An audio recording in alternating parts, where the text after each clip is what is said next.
grifters, we grifters, we grifters, we grifters, we grifters, we grifters, we grifters, we grifters, we grifters, we grifters, we grifters, we grifters, we grifters, we grifters, we grifters, we grifters. Shape the emerging UAP narrative. Remember those words, folks. Shape the emerging UAP narrative. Remember those words, folks. I'm an intel guy. I'm an intel guy. I'm an intel guy. I'm an intel guy. I'm an intel guy. I'm an intel guy. I'm an intel guy. I'm an intel guy. We grifters, we grifters, we grifters, we grifters, we grifters, we grifters, we grifters, we grifters, we grifters, we grifters, we grifters, we grifters, we grifters, we grifters, we grifters, we grifters. Multiple whistleblowers. Luis Elizondo.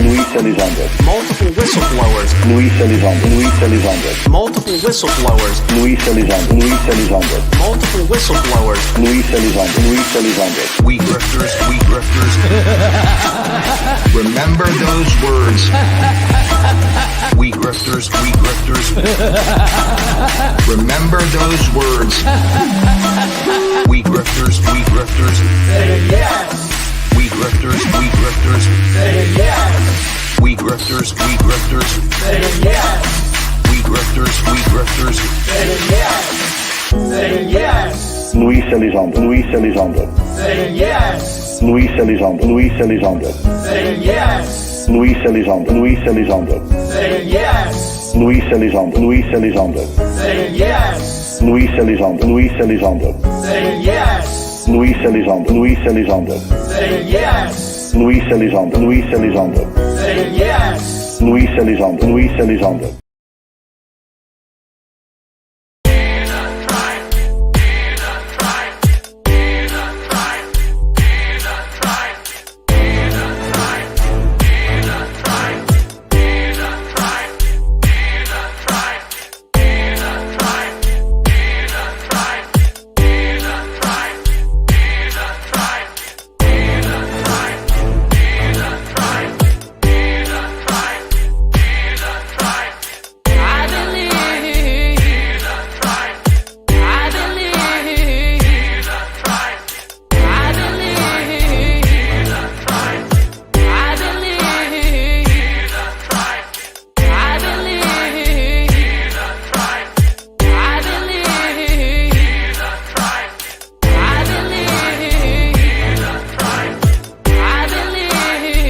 Somber. I think there would be this big exhale for about a day. And then this turning inward and trying to reflect on what this means to us and our species and ourselves. Somber meaning serious. Somber meaning serious. Somber meaning serious. Somber meaning serious.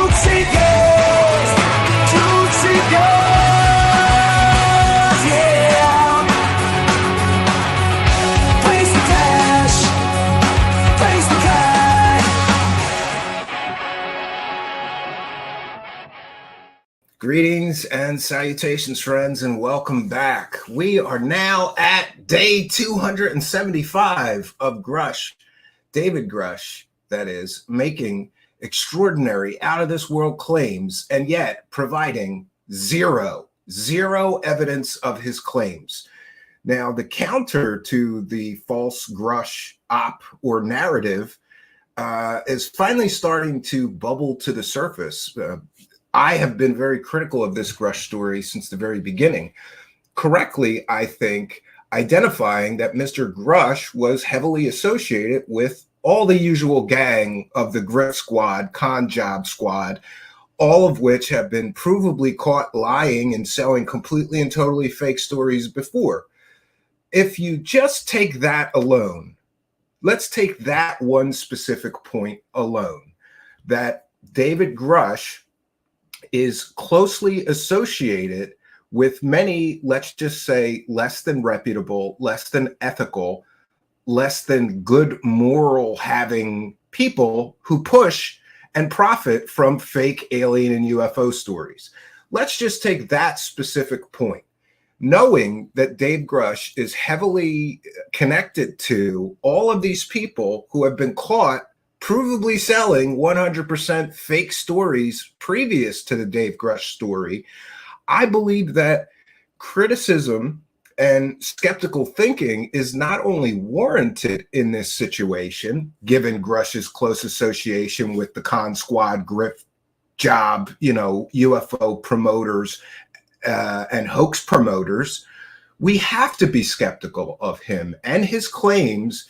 And, I was viciously attacked at the start of this 275 days ago for daring to question Dave Grusch being a decorated military man and all of this. That's all smokescreen that the grift con squad uses to stop people from critically thinking. They don't want you to suddenly realize, to wake up and say, yeah, it is a little bit suspicious that this new guy Grusch is heavily connected to all these people who have been provably lying to us for years.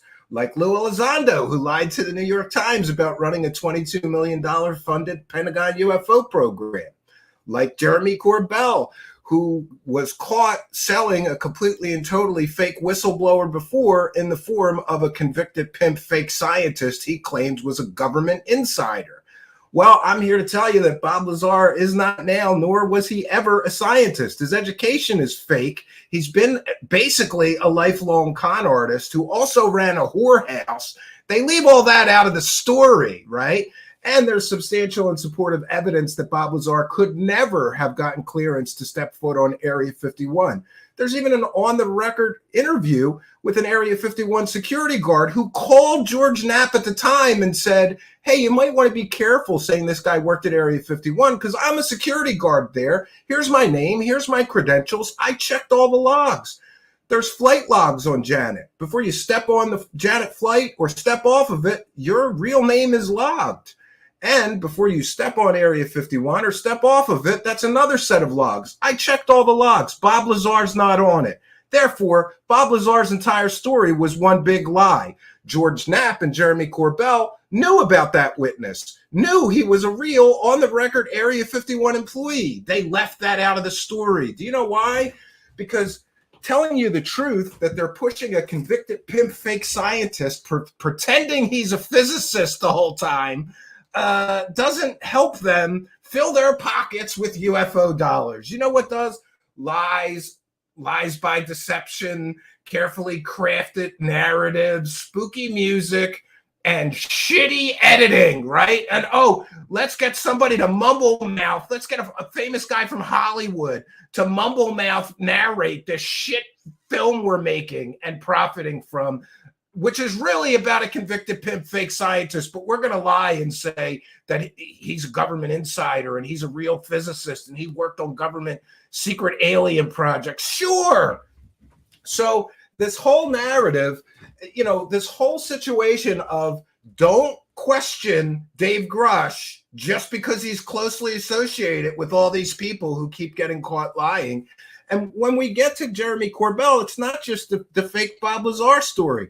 It's the fake Flair story that he said was a giant triangle spacecraft. It's the fake Boca story, which he said were pyramid spaceships. It's the fake Batman balloon story. You remember that one when George Knapp and him were pushing a Batman balloon as an alien spacecraft? It's the fake Roger Lear stories. And provably, they have bluffed and lied and said that they had all this evidence for the Skinwalker Ranch story books and documentary. Then George Knapp, unfortunately, on Joe Rogan, has to admit there's no evidence. So Grusch is closely associated with people who keep getting caught selling fake stories and keep bluffing that they have all of this evidence. And so what is happening now is beautiful, in my opinion, because there has been, and somebody who is very good with history, like Mr. Jeff Knox or somebody could explain this better, but there has been a general principle of government people that they will not comment on the information being put out by private citizens. They just avoid it altogether. But this Grusch bluff situation, I mean, it got all the way to Congress. They literally they put a guy saying there's alien spacecraft and a cover up and the government has alien bodies in front of Congress, right? And bluffed. Where is the evidence? We're 275 days in and there is no evidence from Grusch so far. Show me another case in the history of any kind of whistleblower where a whistleblower came out and made claims and then just waited 275 days before he showed his evidence. You cannot and you will not find another example like that, which proves that David Grusch is not a whistleblower. He's a storyteller who is being propped up by a bunch of scumbag UFO profiteering whores and grifters who have been doing this for decades, lying to people, selling fake stories, over-sensationalizing, using single source stories. The Bob Lazar story is a single source story with no evidence. Just the word of a convicted pimp fake scientist that we're supposed to believe. And George Knapp can lie all he wants and claim that he corroborated parts of Bob Lazar's story with other people who verifiably worked at Area 51. Show me. Show us. I'm calling George Knapp's bluff. In fact, tonight, I'm calling everyone's bluff. Where's these 40 whistleblowers, all with firsthand knowledge? Because now the government has gotten so aggravated with these UFO grifters that somebody's finally calling their bluff. There is no evidence. There is no evidence. All the evidence that they've been claiming that Grusch has for 275 days now, where is it? It doesn't exist. And you know it's bad when members of the government have gotten so tired of the grift squad making false claims, false allegations, and more, that they're finally going to start setting the record straight. And today, Dr. Sean Kirkpatrick released another op-ed, which sheds more light on this whole situation that appears with the whole Grusch op to have been one big evidence-free bluff. It's kind of like a space opera or a science fiction opera put out by a bunch of UFO profiteers and promoters who have all or most of which been caught selling completely and totally fake stories before. And who is the other one? Oh, Ross Coulthart, who's been caught selling at least 5 completely and totally fake stories in recent years. Also, the person that gets the first interview with Grusch. Also, a cause for criticism and concern that Grusch may not have the goods, may not have any evidence, may be lying, who knows, maybe making things up. But I truly believe that Grusch believes what he's saying. He's just been fed all of this information and propped up, just as we've seen Lou Elizondo and Christopher Mellon and others sort of try to recruit other people, telling them they'll be big stars in the new disclosure world, like Jeremy McGowan, like Rocky Swanson, who we did that exclusive interview here with.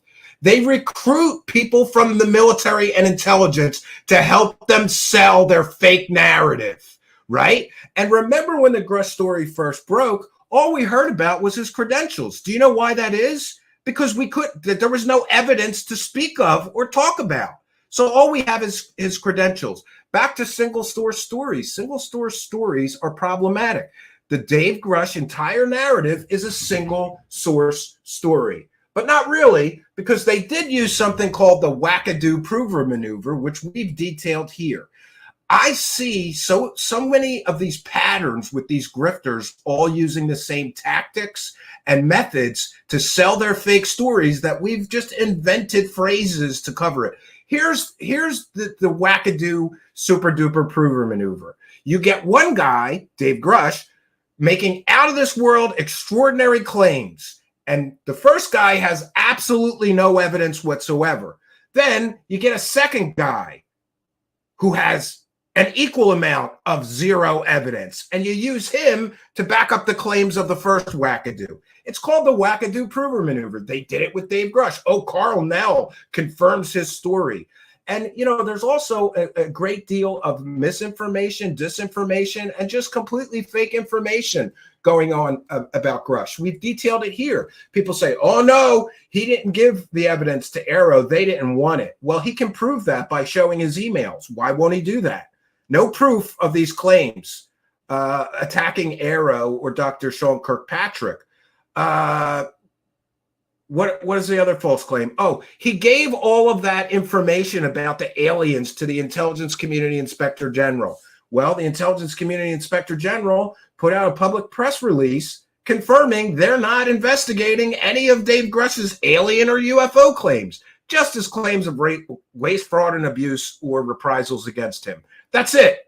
So the excuses for where the evidence is finally starting to come crashing down. You can't say that the intelligence community found his claims urgent and credible. Show me a goddamn quote of the Intelligence Community Inspector General co-signing Dave Grusch's alien and UFO claims. You can't and you won't. You know why? Because that's disinformation, fake information, and a false narrative being put out by UFO profiteering whore grifters who are making tens of thousands of dollars pushing this evidence-free story for 275 days. But thankfully, it's finally coming crashing down.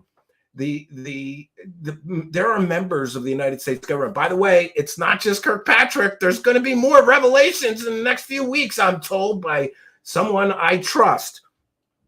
The government itself realizes finally that this snowball, let's just try to ram through the doors and get the government to confirm our pre-existent faith-based belief system and alien overlords and alien crashes. It's all coming crashing down. But before we get to Mr. Kirkpatrick's reporting today, essentially destroying the entire Grusch false narrative that, by the way, is evidence-free. And here's an interesting thing. They hate this guy, Dr. Kirkpatrick. Do you know why? Because he's ruining the grift. They could have kept this thing going for another year and a half, if not for somebody in the government having the balls to finally stand up and say, excuse me, these people have no evidence. He said it much kinder and more diplomatic than that, but still, he reveals that the whole Grusch narrative and all of these people making these claims is a false narrative, an evidence-free narrative. But back to single source reporting, Dave Grusch is essentially a single source story. We've just got this guy. He claims he interviewed 40 people. Can we talk to them? Oh, no, you can't. And there's a reason we can't talk to them is because those 40 people that he claims to have interviewed, it's all the same wackadoos that have been caught lying about aliens and UFOs before to fill their pockets with UFO dollars.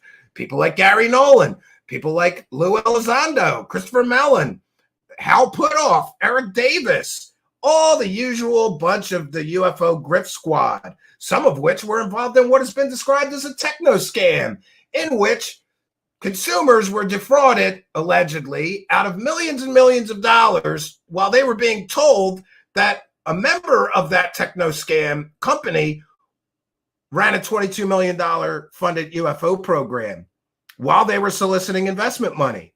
Well, go check on SEC guidelines. You're not allowed to lie to investors while soliciting public investment. And apparently there's some kind of investigation ongoing into that. And I hope to bring you more information about that soon. So single source stories is a real problem.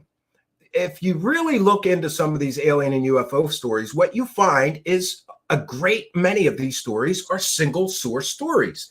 Just one witness telling his story, and we just have to believe it. Does he have corroborating evidence? Not usually. Is there other corroborating witnesses? No, not unless you count the wackadoo prover maneuver, where we get a second wackadoo to say, oh yeah, this first wackadoo is telling the truth, who has just as much evidence as the first wackadoo. None.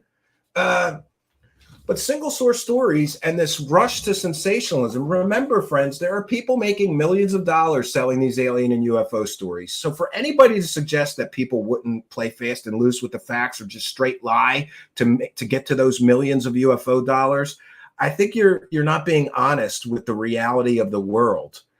And there has been a history of hoaxed UFO claims and government cover-up conspiracy theories and claims for decades now.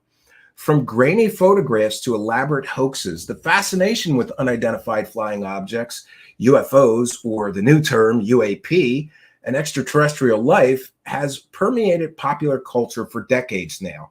Yet amidst the genuine intrigue lies a shadowy underbelly of hoaxed or faked alien claims, perpetuated by UFO profiteers and promoters. And they sell conspiracy theories, often alleging government cover-ups.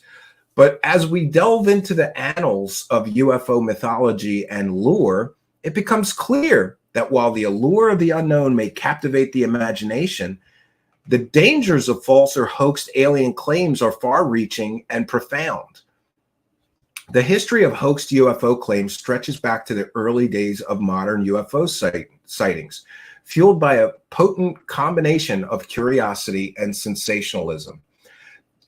Throughout the decades, since at least 1947, a litany of purported UFO sightings and encounters fueled speculation and intrigue, from the Betty and Barney Hill abduction case in 1961 to the Phoenix Lights incident of 1997.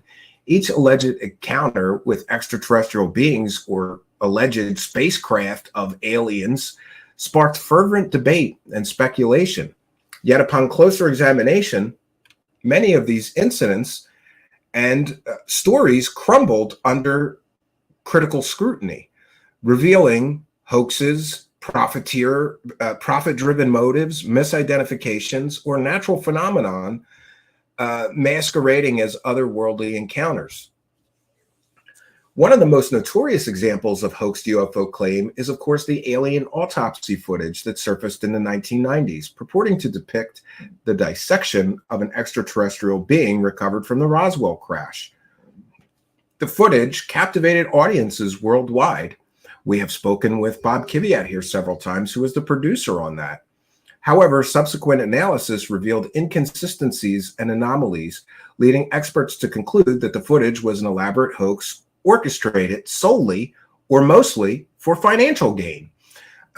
In recent years, even the people that participated in the hoax and indeed sculpted and made the alien hoax dummy have come forward and told their stories of how that hoax was generated.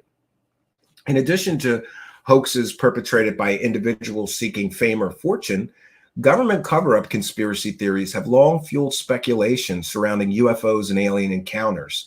The notion that governments around the world are concealing evidence of extraterrestrial visitation has become one of the big cornerstones of UFO stories and lore, perpetrated by so-called whistleblowers, conspiracy theorists, and sensationalized clickbait media. Central to these conspiracy theories is the idea that government agencies, such as the CIA or the military, are engaged in a clandestine campaign to suppress information about UFOs and extraterrestrial life.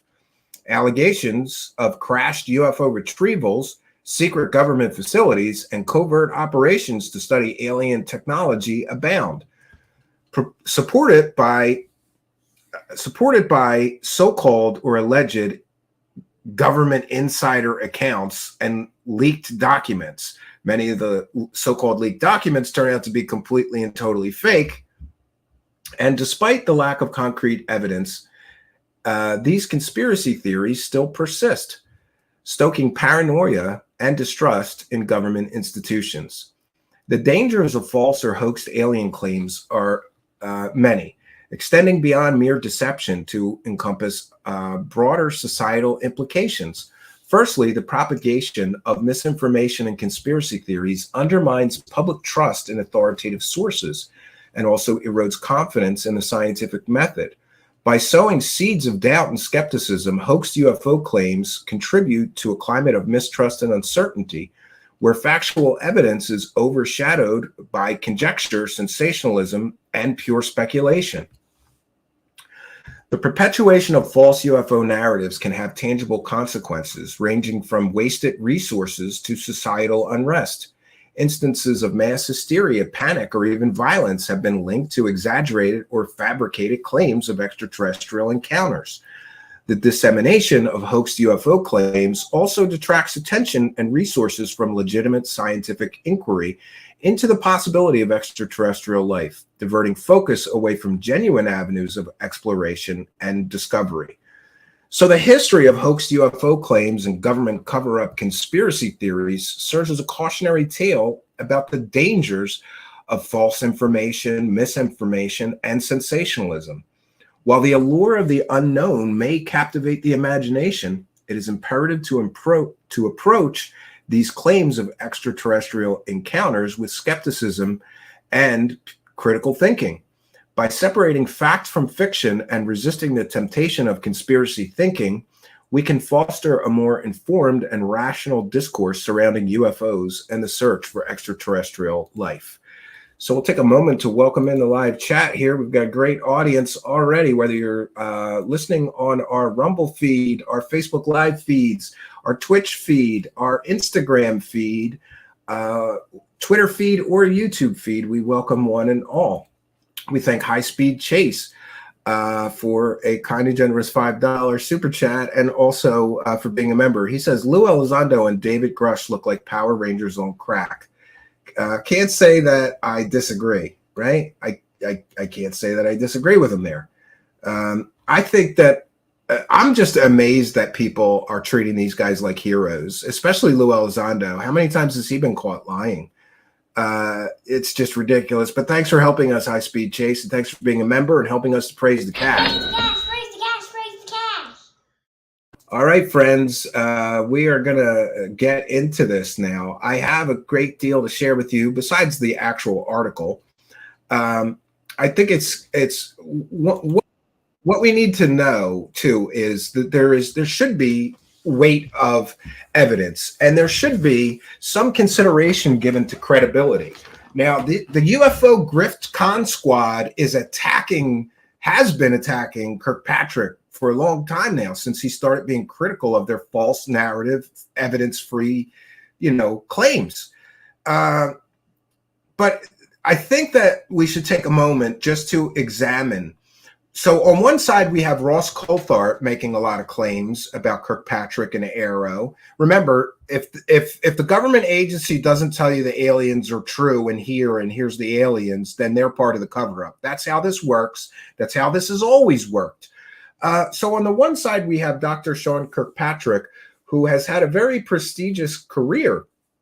And he has not ever, to my knowledge, been caught profiting from a completely and totally fake story about UFOs, aliens, or anything else. In fact, when Kirkpatrick was first appointed to be the head of Arrow, there was celebrations because Kirkpatrick has written papers about the possibility of extraterrestrial life. But as soon as Kirkpatrick wouldn't tell them what they wanted to know, suddenly he's part of the cover-up.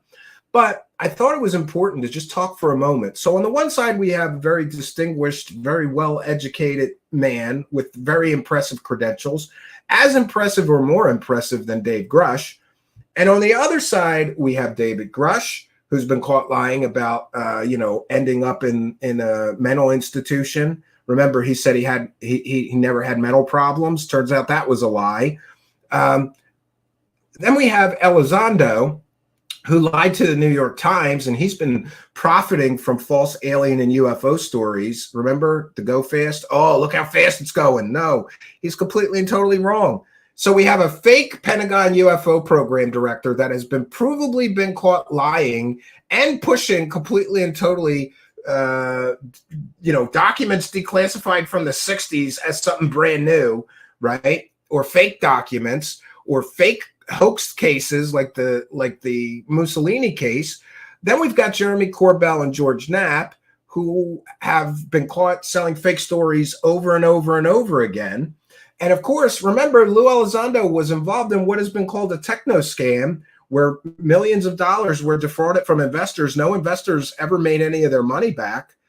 And then we have Ross Coulthart, who has been caught selling at least 5 completely and totally fake stories about aliens and UFOs, and also that story about the British Parliament being child predators, right? He destroyed people's lives, calling them child P's, right? Calling them the P word and saying that they, were perpetrators of violence of a sexual nature against children. And that story turned out to be completely and totally false too, besides all of his fake alien and UFO stories. So on the one side, we've got a decorated, well-credentialed scientist who has no history of being dishonest, of getting caught lying, or of profiting from fake stories about aliens or UFOs. And on the other side, we've got a bunch of people being super critical of this guy, claiming he's part of some kind of a cover-up, when they've all been caught lying, or some would say allegedly scamming people, right? So there is a credibility problem. When we have to critically evaluate and analyze this situation, we've got one guy, and by the way, motive, we should also consider motive as well. What motive does Kirkpatrick have to lie? Is he making money? I don't know if he's being paid for these Scientific American op-ed pieces, but I can't imagine it's very much for a couple hundred word article. And on the other side, you have people who have been filling their pockets with UFO dollars for years, in some cases decades, pushing false narratives, lying about things, right? And anything to get a book deal or a TV show or a documentary deal, or to make more money from fake or mostly fake evidence-free stories, right? So all the people on the other side, on the UFO and the alien promoter side, I'm sorry, they all have credibility issues. They've all been caught lying, selling fake stories, or literally taking part in what has been described as an investment scam or scheme to defraud people out of millions of dollars. Kirkpatrick never promised anybody a spaceship and then collected millions of dollars in investment money that nobody knows what happened to. But Lou Elizondo did that. Kirkpatrick has never been caught, bending the rules with Chris Mellon to get videos that were never intended for public, broadcast out of the Pentagon in order to get TV show deals and book deals. But Lou Elizondo has. Oh, and by the way, Dr. Sean Kirkpatrick was the verified real head of the government's UFO program for a year or 2 years now. Lou Elizondo is the fake Pentagon UFO program director who lied about being a Pentagon UFO program director, lied about having $22 million in funding he never had, and then admitted in his ICIG paperwork that what he did wasn't really a program, it was more of an activity. In other words, a hobby.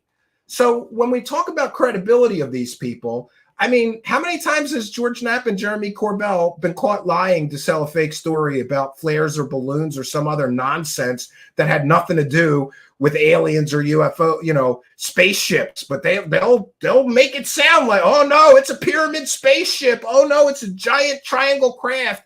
It couldn't be. Oh, and by the way, George Knapp and Jeremy Corbell have both been caught multiple times bluffing evidence they didn't really have. George Knapp bluffed about knowing where the element 115 was, and someday he's going to dig it up.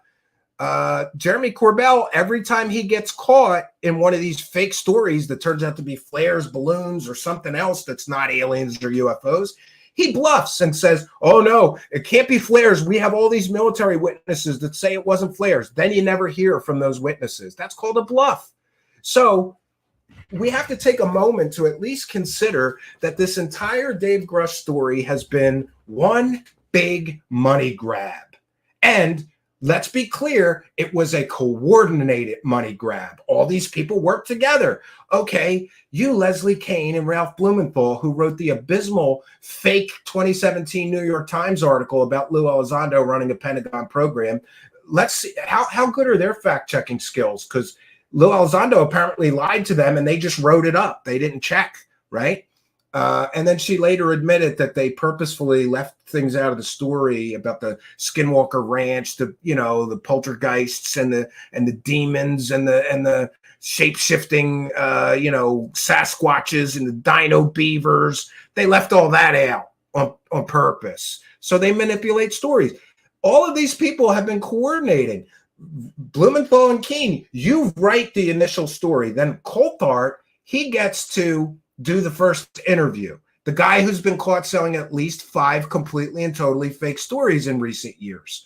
And then Corbell and Nat jump onto this, covering it, right? And then we've got News Nation, nonstop coverage of this shit for 275 days now. Show me another news network that covers a story from a single source with zero evidence for 275 days straight. You can't. It doesn't exist. This is all one big money grab. And I just want to speak for a moment to Dave Grusch and his wife, more importantly.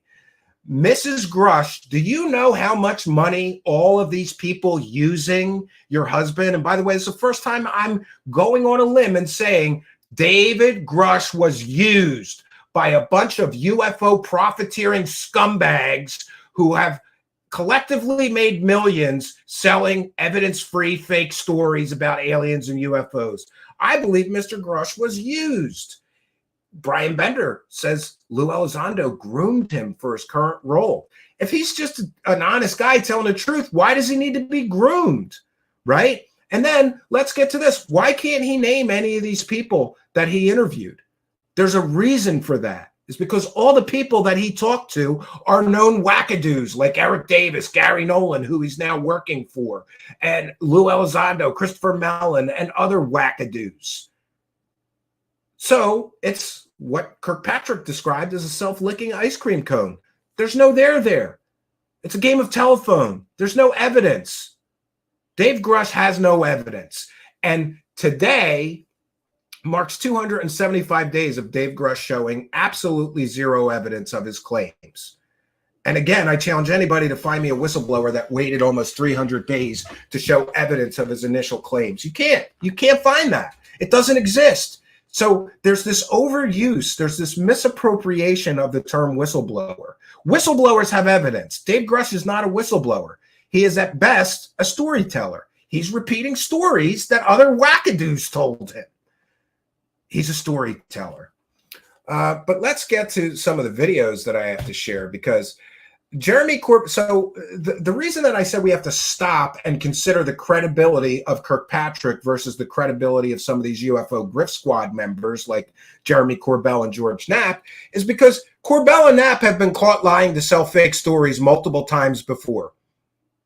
Kirkpatrick, to my knowledge, has never been caught lying or selling fake stories for profit. So, I get it. You want to believe in these alien and UFO stories, and so did I at one point. But at some point, you have to wake up and start critically thinking, start analyzing what you can't just trust what these people are telling you is true. Anybody remember the urgent and credible lie?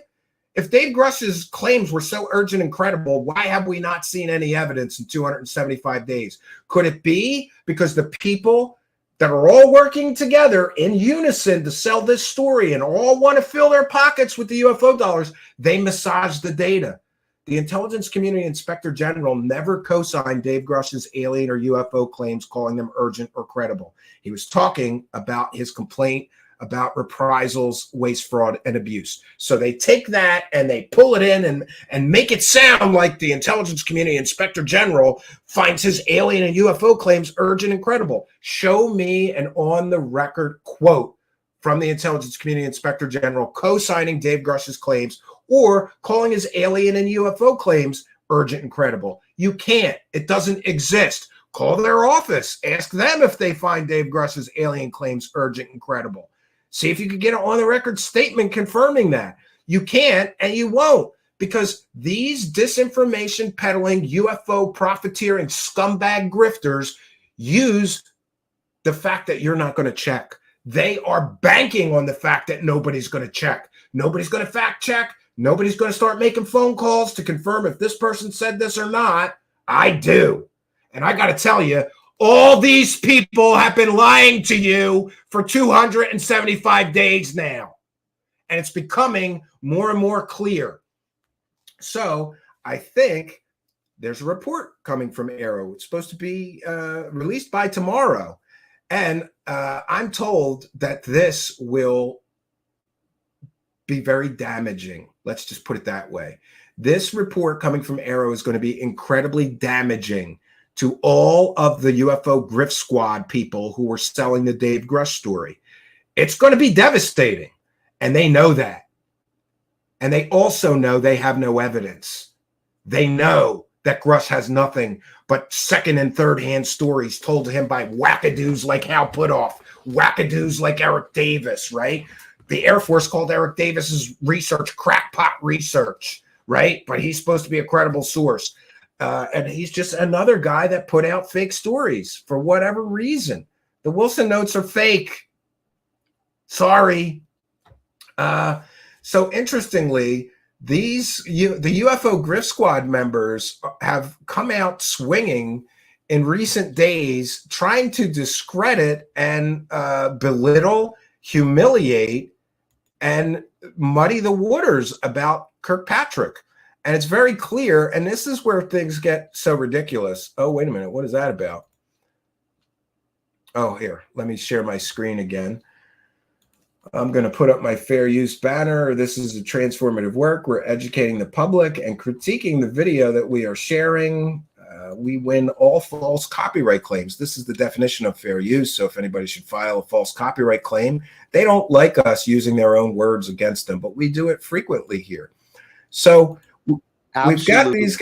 We've got these guys going out on a limb and making what I believe to be false statements. They're going to be proven to be false. And remember that George Knapp and Jeremy Corbell are proven liars. I'm going to say that one more time. They are both proven liars. We can find times when they've bluffed evidence, times when they've done the lie by omission. Remember, these are the guys that made, how much did you make selling a convicted pimp fake scientist as a real scientist, Jeremy Corbell? How much money did you make pretending a convicted pimp was a real scientist? Like, that's how stupid Jeremy Corbell's audience is. He thinks that everybody in his audience is so stupid, they'll never be able to tell the difference between a convicted pimp fake scientist and a real scientist. But I'm here to tell you, yes, we can. And there's something weird going on. Like, these two clowns are in the same hotel room Skyping each other, which doesn't make any sense, but, okay. But they're basically freaking out. Like, they had a freak out from the last op-ed. They don't like it when somebody gets in the way of their Grift Squad UFO money. And let's be real straightforward. Yeah, we did send people to Arrow. You and I, absolutely. I very intentionally was on the phone with many, many people. I said, don't mention my name, but if what you've been telling me for years is true, you got to go to them. And I'll tell you one experience. Yeah, and there seems to be still a little bit of telephone game. Corbell is saying, I've sent people to Arrow. Did they have evidence? And would anybody blame Arrow if they just listened to somebody telling a story, asked for corroborative or supporting evidence of their claims, and then when they had none, just sort of washed their hands, right? if you don't have any evidence and you're just telling stories, that doesn't move the ball forward. So, I, for one, don't care if they did send people to Arrow. It seems that Kirkpatrick is saying that nobody who came to Arrow had evidence of their claims. They had second and third hand stories. We'll get into the article. So now they're all crying, oh no, we sent people. Did they have any evidence? Or are they like Bob Lazar? Trust me, bro, I worked on alien spaceships, right? There was a lieutenant colonel that was taking, one of these reports. And I know the guy, I know about the guy. We haven't met yet. But why doesn't he name anybody?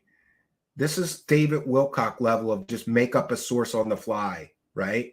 Just start talking about generals and colonels so it sounds good. A good listener, somebody that people we know and trust says, he's a good dude. But the process was a witness goes in, gives him all the information. There was a surprise couple other people on the call, which is just rude because it's sensitive information. And this is a proactive individual. Somebody was like, I want to do good for America. I want to tell what's going on. Tells the story. He was told that he's going to have a write-up of what he said to make sure it's accurate before they submit it, and they would be in contact. After that call, nothing. Yeah, and by the way, the people that are making all these accusations against Kirkpatrick have no evidence. They've shown no evidence. It's just claims being made. Kind of like how they have no evidence for a convicted pimp being a real scientist or ever stepped foot on Area 51. Kind of like they had no evidence that the shit that they were selling wasn't flares, and they bluffed and said that they had evidence it wasn't flares. What we are witnessing is a beautiful thing. Finally, somebody is calling out the Griff Squad on their nonsense, and they don't like it. Remember, there has been a long-standing tradition, for some reason, that government officials wouldn't comment on claims made by individual citizens.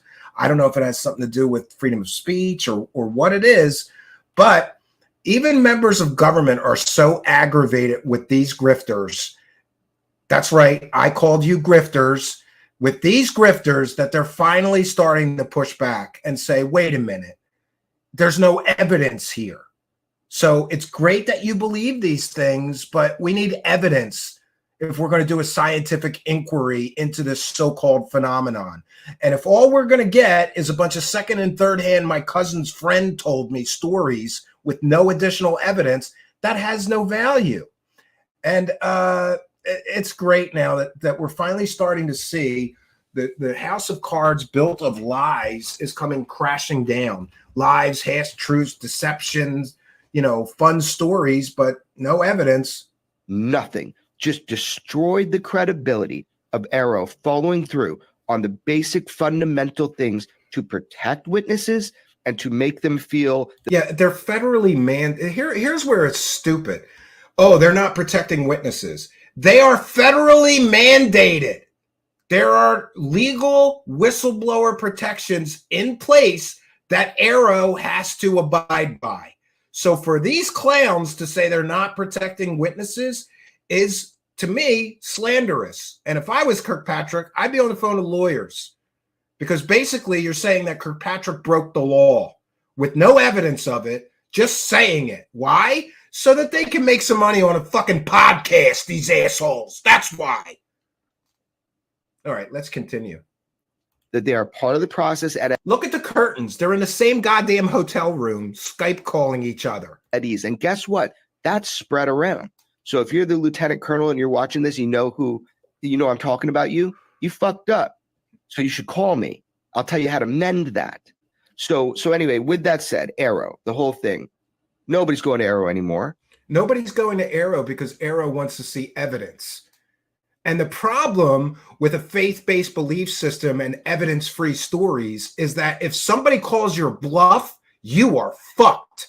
That's why nobody's going to Arrow, because none of these clowns have the evidence they've been claiming to have for 275 days now. And now it's becoming clear, Corbell, you have nothing. Butt kiss.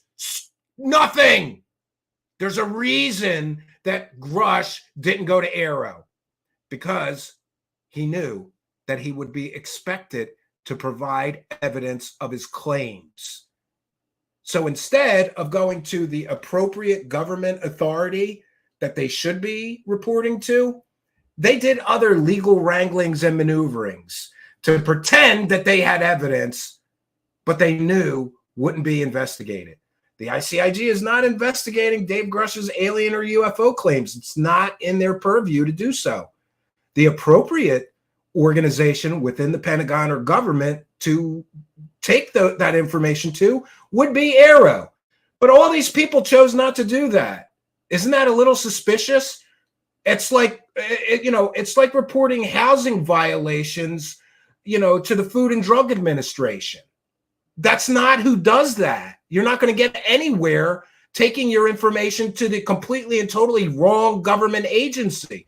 But if you want to construct a false UFO narrative, because that might be helpful. it is a program. Congress created it. It's got a budget. It's got staff members. We think there are probably some pretty good people there who really are honest. Pretty good people there after they just accused them of basically violating the laws around whistleblower protection. Oh, but they're pretty good people. And forthright about trying to do their job. And now they are hamstrung. And worse still, not only does Dr. Kirkpatrick come out and dump all over his own agency and the job that was done and cut their kneecaps off in terms of other people coming forward. Now he's gone from that agency and is still being the spokesperson for him. Yeah. And isn't this great? Oh, I'm going to take a screenshot of that. Isn't it great? So if somebody works for the government and then they retire or no longer work for the government, according to George Knapp, they should just shut the fuck up and not say anything. So wouldn't that apply to Grusch? Grusch worked for the government and he's saying things. Doesn't Mr. Kirkpatrick have freedom of speech and the right to defend himself when a bunch of UFO grifting scumbags are making false claims against him? I think so. In my opinion, he should defend himself and he should push back on all of this. But now that's a new talking point. He no longer works for them and he's still operating as their spokesperson, and that's unethical or illegal or immoral. No, it's not. No, it's not. It's just an excuse because somebody's finally calling them on their bluff and they can't stand it. You know what? Here is a good way to resolve this whole situation, Corbell and Knapp. Drop the evidence that you two clowns have been claiming, along with Grusch and others, that you've had for 275 days. You mean to tell me that these profiteering grifters have had absolute smoking gun evidence or proof of extraterrestrial visitation on Earth, but they waited 275 days to show it? No, I don't think so. I don't think so at all. I think that if you read this Kirkpatrick op-ed, and we're going to do that when we're done going through these videos of everybody trashing him, trying to muddy the waters, trying to get ahead of the bad public relations nightmare they're about to experience when all their followers realize they've been lying to them for 275 days. But them lying to their followers is nothing new. These are the guys who claimed that they had video of pyramid spaceships. These are the guys that claimed that a convicted pimp fake scientist was a real physicist. These are the clowns that claimed that flares were a giant triangle spaceship, right? But I think that even their own followers are starting to wake up and realize that these two are the most dishonest bunch of peddlers of fake information, false information, disinformation, misinformation in the entire world of UFOs. And think about it. All of their information turns out to be wrong. Oh, it's a giant pyramid space. It's a pyramid spaceship. They're swarming.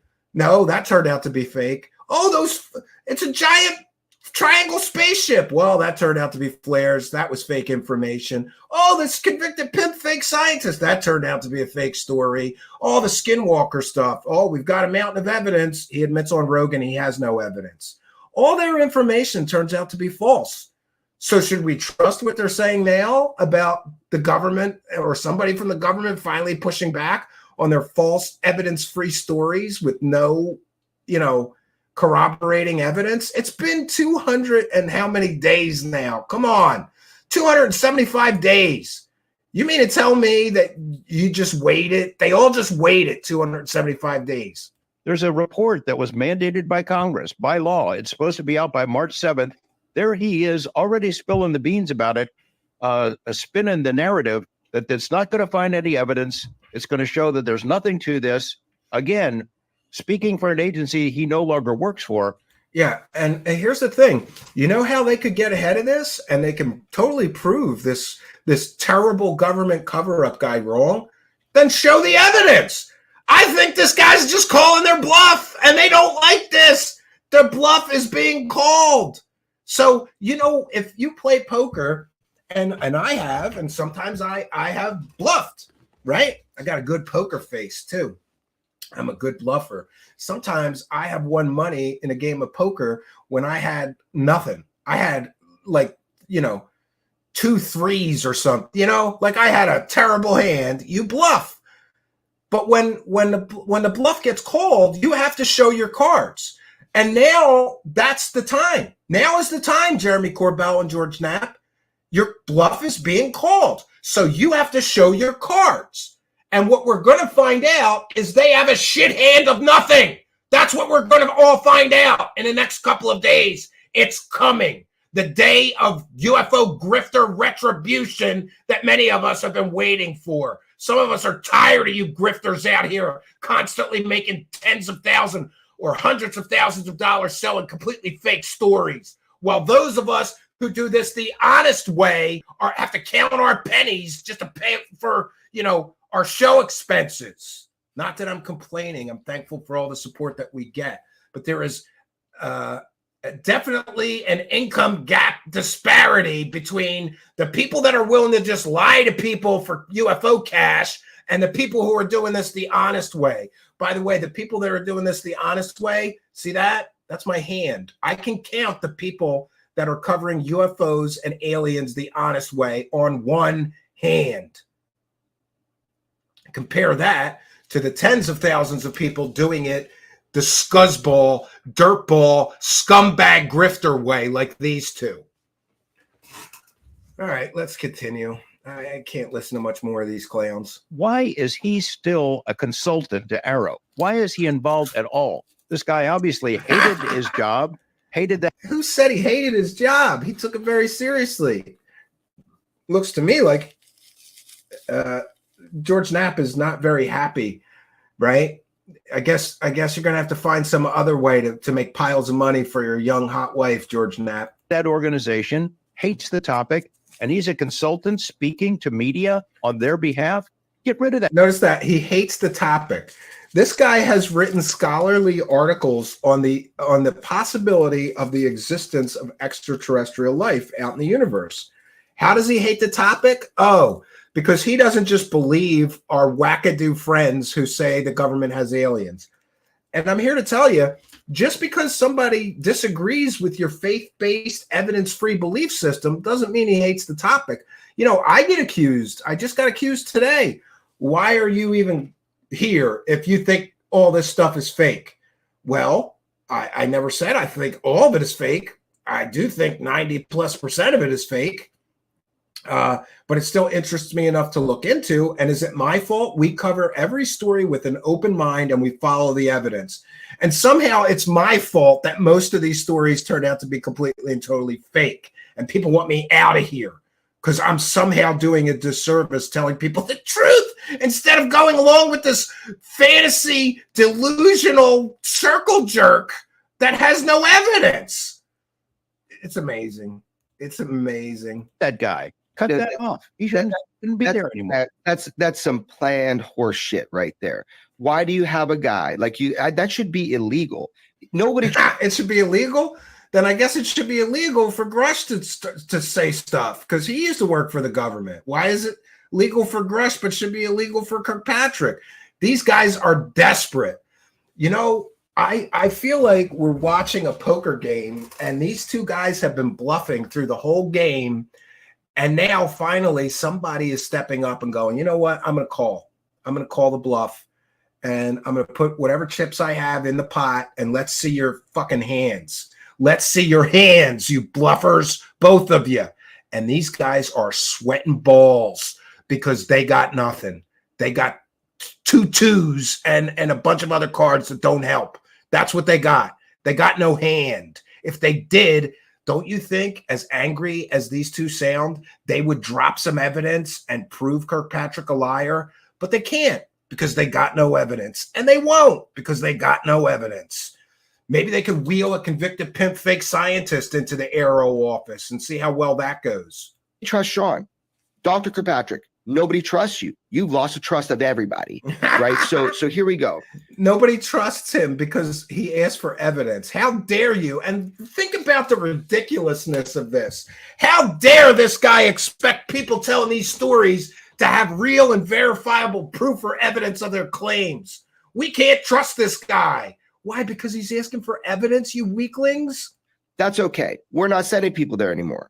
We have created a new way in order to bring witnesses forward. Yeah, and listen to this. We're going to go around the legal and real process that people should be using because we don't like that organization because they ask for evidence. So we're going to create our own method where people can come forward and just tell bullshit stories and never be called on their bluffs, never be forced to provide any evidence. And then we can circle jerk all of that into huge piles of UFO money for us, right? That's what they're doing. Oh, we'll just go around Arrow. We'll create our own method for reporting. Why don't you use the legal and proper channel? Is it because they're asking for evidence and your piss poor fake ass witnesses can't withstand the least little bit of scrutiny? Properly, ultimately through the ICIG, sure, but there's another way. And that's what we're doing. The ICIG is not there to investigate alien or UFO claims. You know who is? Arrow. Arrow's there to investigate alien and UFO claims. So because Arrow won't play ball with their evidence-free stories, they're going to create a new method. They're just going to make up their own way of reporting. I suspect this is so that they could keep the UFO dollars rolling in without ever having to actually submit their so-called whistleblowers or witnesses to any actual or real scrutiny or demands for actual verifiable proof or evidence of their claims. Now, that's what we're encouraging. So when the witnesses come forward to us, as they continue to do, we have a new, better, secure way with people that we either trust or are learning to trust. And so that's where we're at. Yeah, in other words, they're going to send their wackadoos to other wackadoos they know will co-sign and not expect to see any evidence. That's what they're going to do, in my opinion. And interestingly, we talked before about some terminology that we use. You know, there's something called the Cosmic Con Shuffle. Now these guys are claiming, oh, we're going to interview a firsthand witness to the alien and UFO technology. One second here. Let me cue this up. This is transformative work. There's something called the Cosmic Con Shuffle. And that means when they get caught selling one fake story, they got to go away for a little while. And then they shuffle back in with another fake story. I believe that they know that the whole Grusch narrative is coming crashing down and they will not be able to continue to make excuses for Dave Grusch's complete and total lack of any ability to show real evidence. So that UFO gravy train of money is drying up. They need a new one. Now they're going to find a new wackadoo who's a firsthand witness of alien technology. But is this guy going to have any evidence, or is this going to be another clown with no evidence? And we'll hear about it for 275 days and he still won't provide any evidence. So they're on to the next story. They're chasing the next story because the Grusch story is coming crashing down. In the car with the G-Man, and we are going to one of our various meetings. Are you excited about the meeting? I am. Maybe, we had some great meetings in DC this week, but this is the big one. The world is asking for firsthand witnesses, people who have firsthand knowledge. Remember, these guys and Grusch claimed that they had 40 firsthand witnesses with evidence at the beginning of this 275 days ago. Where are those 40 people? Is this one of those 40 people, or is this some totally new wackadoo? Who knows? Eyes on seeing the exotic technology, reverse engineering, and we're going to go meet a guy just like that. He said too much. Okay. No, it's okay. It's okay. Yeah, man, because we could be lying. Yeah. Well, whatever, man. I love rolling with G-Man. We're going to have fun. We've done a bunch of meetings this week, and they've been really cool. This is a unique one because it's a friend of mine who's got a story to tell and has already gone to authorities, which is pretty neat. So here we go. Excited. This has been a great trip overall. Would you agree, Yeah, Mr. Ness? it's been tremendous. You know, we got to meet with really some key people on Capitol Hill, longtime staffers, elected members. They're still. The fact that any member of my government is wasting time talking to two people that pushed a convicted pimp fake scientist as a real government whistleblower for years is absolutely ridiculous and shows you how completely and totally uninformed members of Congress or the United States government are. You don't go to known UFO grifters. You don't speak to them. You don't encourage their delusional fantasy land or help them by adding legitimacy to their grift with associating with government officials for their stupid stories that are evidence-free. And so now, there's a new whistleblower coming. Is this guy going to have any evidence? I'm going to go out on a limb right now and say that this new person they're going to interview will be another storyteller. And he might say, hey, I saw those alien bodies. Hey, I saw those alien spacecraft. Hey, I saw the back engineering efforts. Will he have any real evidence to support his claims? I'm betting no. Very much interested in this mystery. There's been a lot of pushback for them and a lot of heartache and problems as a result of their interest in UFOs, but they're sticking with it. This will be the exclamation point on this whole week, what we're about to do. But we can't say where it is or who it's with. Yeah, that sucks for people. Yeah. Oh, we can't tell you. We have a firsthand witness, but we can't tell you. So is this another bluff? Or is this going to be another storytelling wackadoo that has no evidence? And these guys are going to make another pile or mountain of UFO dollars out of somebody else telling stories, a single source story with no corroboration, no verifiable proof or evidence of his claims, just another trust me, bro. Just like Bob Lazar, just like Dave Grusch. Trust me, bro. But this is not our first meeting. No, but it's the first meeting today. There we go. Yeah, you got to be real clear. Anyway, here we go. This is how it works. This is what we're doing. Hope you enjoy it as much as we do. Yeah, so that's that. They know the Grusch story, in my opinion, is coming crashing down.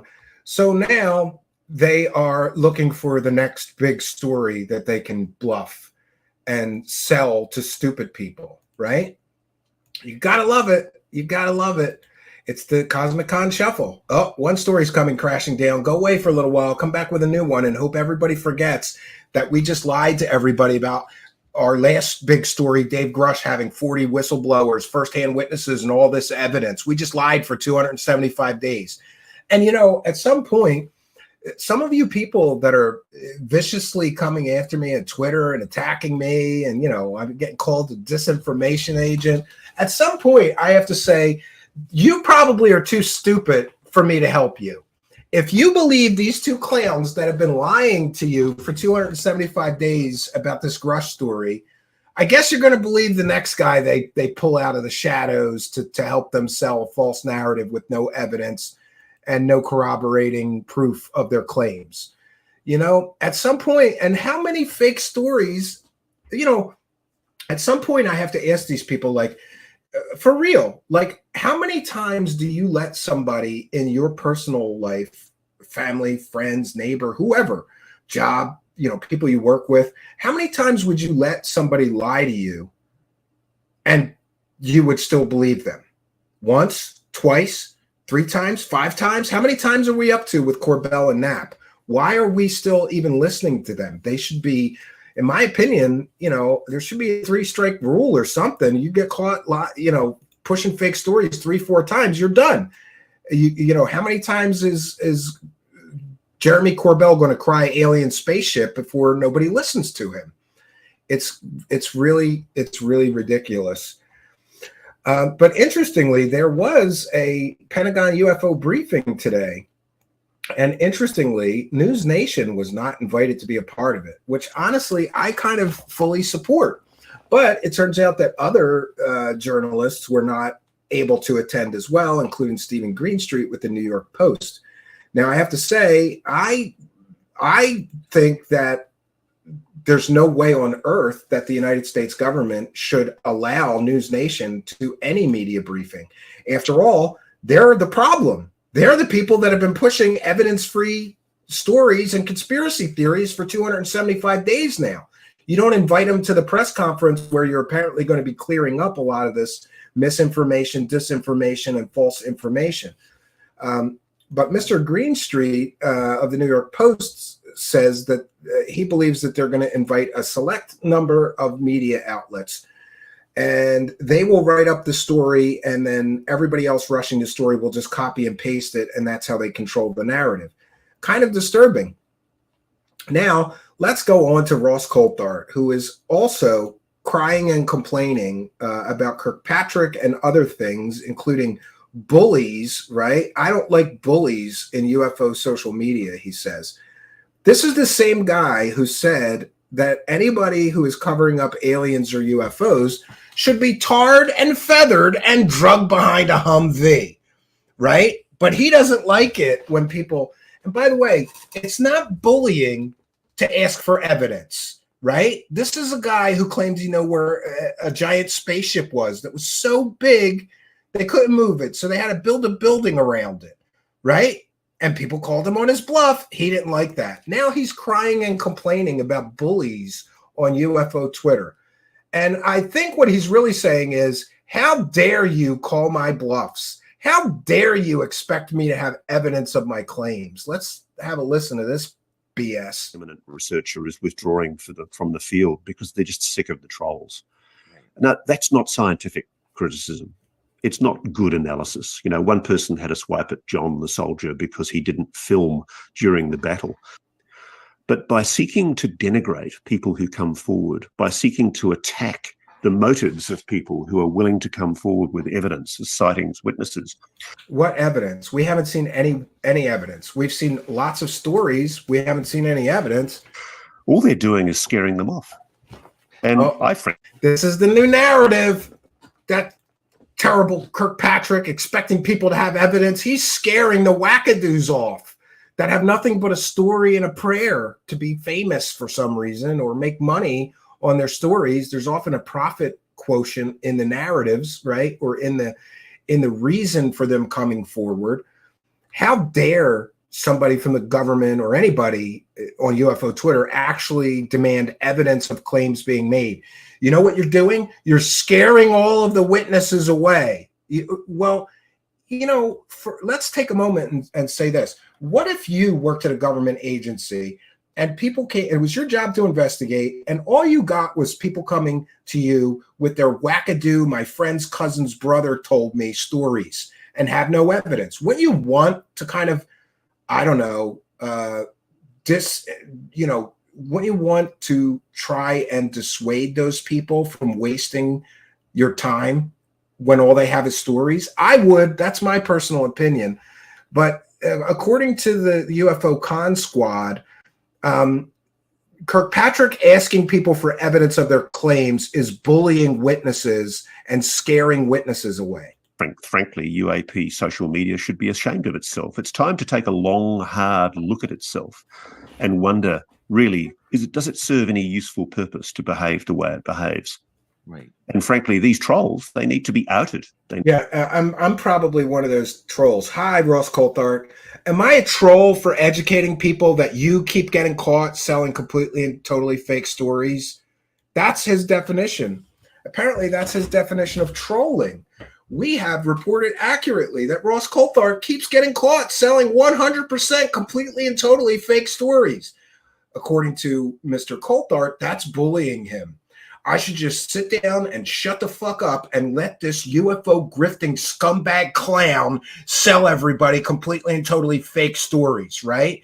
Otherwise, I'm bullying him. They need to be exposed. Good skeptical criticism is fine. Good skeptical criticism is fine. Then you shouldn't mind what we do here. Like informing people that you've been caught selling at least 5 completely and totally fake stories in recent years. But people who denigrate the character of people, people who attack people and seek to destroy them. I'm destroying Ross Coulthart by correctly and factually pointing out that he keeps getting caught selling completely and totally fake stories. Are we starting to see a theme here? Anybody who tells the truth and gets in the way of the grift is a big problem for these people. Huge problem. They need to be pulled down. They need to be destroyed. He needs to destroy anybody who is educating people. Ross Coulthart is a joke. He's not a journalist. He's a joke. Maybe he once was, but he went the route of easy money and fake sensationalized clickbait garbage, right? It's wonderful. He's getting so upset because people are finally starting to wake up to his huckstering of false narratives, misinformation, disinformation, fake information, completely and totally fake stories. That's what Ross Coulthart sells. And let me remind you of what we started to touch on in the beginning of the broadcast. If Dave Grusch is directly involved with a disgraced Australian journalist who has been caught selling completely and totally fake stories at least 5 times in recent years, shouldn't we be suspicious of Grusch's story? Considering that one of the primary people selling his story keeps getting caught selling completely and totally evidence-free fake stories? I think so. But Coulthart doesn't. You're a bully if you point out that Grusch is closely associated with a disgraced Australian journalist. By the way, people love to call him an award-winning journalist, and it's true. He has won some awards early in his career, but most recent award he won is the Australian Bent Spoon Award for the fakest stories in 2023.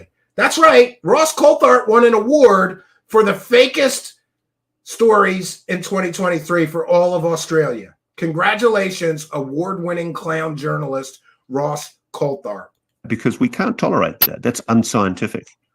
We're at a stage now where we just basically have to get on with it and ignore the idiots.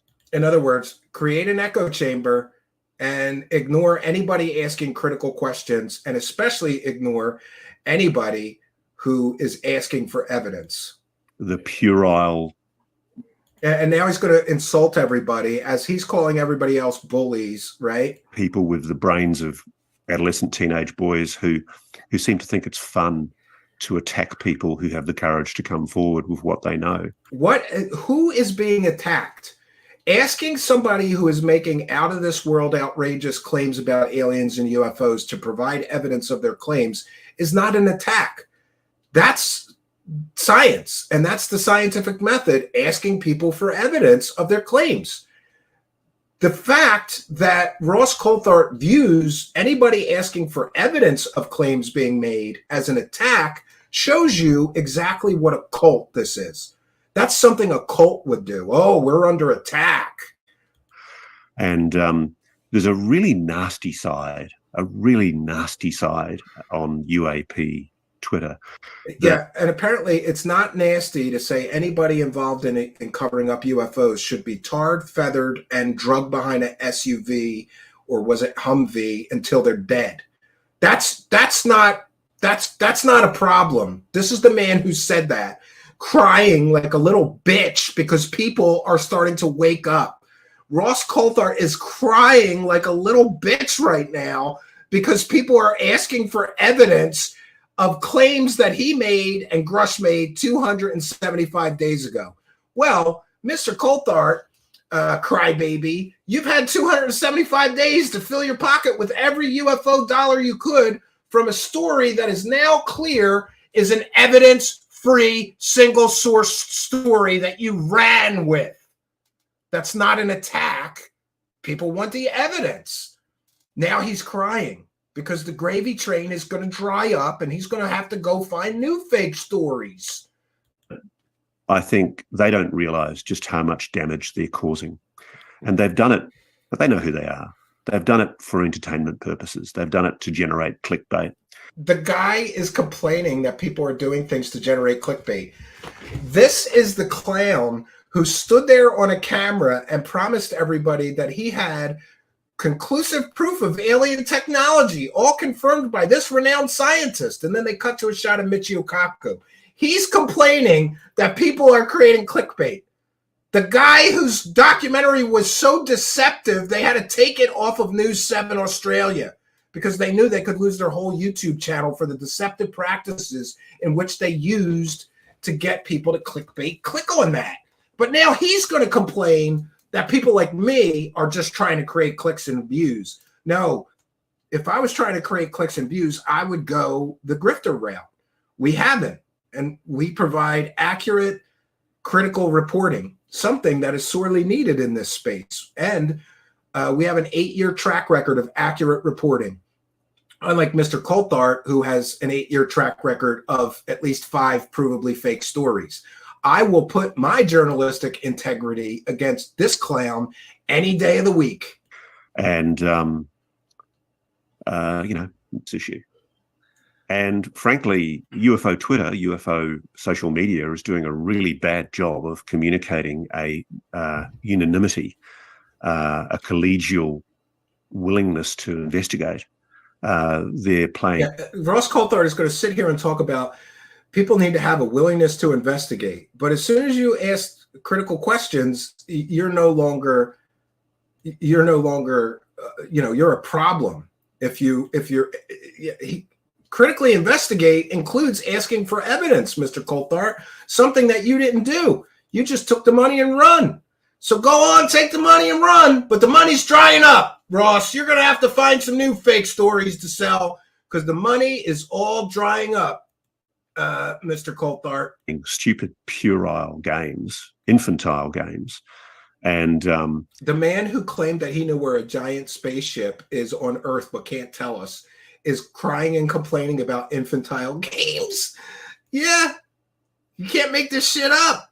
There's a kind of a gotcha mentality that I really hate. And I see it, you see it in journalism everywhere as well, but I don't know. Maybe it's just me, but I really think that he's talking about me. I love gotcha moments. You know, Ross, like that gotcha moment where we caught you selling a completely and totally fake story about the British Parliament being infected with a bunch of child peas, right? A bunch of child predators, right? We had a gotcha moment there where we caught you. Media Watch had a gotcha moment where they caught you selling that completely and totally fake story. Or how about the gotcha moment when we showed everybody that you lied in the promos to your documentary, claiming that you had conclusive proof of alien technology and you didn't have any proof? That was a gotcha moment. Yeah, but he could be talking about anybody, so it might not be me, but we've had more gotcha moments proving that Ross Coulthart sells completely and totally fake stories than anybody on YouTube, I believe. There was also the Patchgate story in which this so-called journalist clown used a eBay scammer as a source for a story claiming a patch had something to do with aliens and crash retrievals in Area 51. A completely and totally fake story. That was a nice gotcha moment. Ross Coulthart, remember when we caught you selling that fake story? And by the way, Ross, every story you put out, I'm going to investigate. And there's going to be more gotcha moments. Now you're on my radar. And now you're pissing me off, crying like a bitch because people are asking for evidence or because people won't accept you constantly selling fake stories. I've never seen it quite so harsh as I've seen it in the subject of this particular field. And there's this. It's harsh when people are pointing out that I keep getting caught selling fake stories. It's harsh when people ask for evidence. It's so harsh. I can't take it. Attempt to pull people down all the time. Anybody who sticks their head up and basically says, I've seen X, Y, and Z, within a few months, they're pulled down and attacked. And I'm shocked. I'm amazed how many people I've spoken to. And I've been chasing down old stories that interest me. In other words, he's got no current stories, so he's got to go to UFO mythology and lore in order to repurpose an old hoax or something. And I'm amazed how often the reason that the people cite about why they went quiet why they don't want to engage anymore, is because they, frankly, got sick of the way they were being trolled on social media. I don't know whether again, this characterization of being trolled, what I see on UFO Twitter is that sometimes there will be skeptical people that ask these people for evidence or show that these people have lied or show that these people have sold completely and totally 100% fake stories. I don't consider that trolling. I consider that telling people the truth about the UFO Grift Squad, which is something that somebody has to do. Could you imagine the echo chamber these people have if you take away remember what I said? I can count the number of people that are covering UFOs and aliens honestly on one hand. Imagine the echo chamber that they would have if we got rid of all those critical voices and just let these guys grift.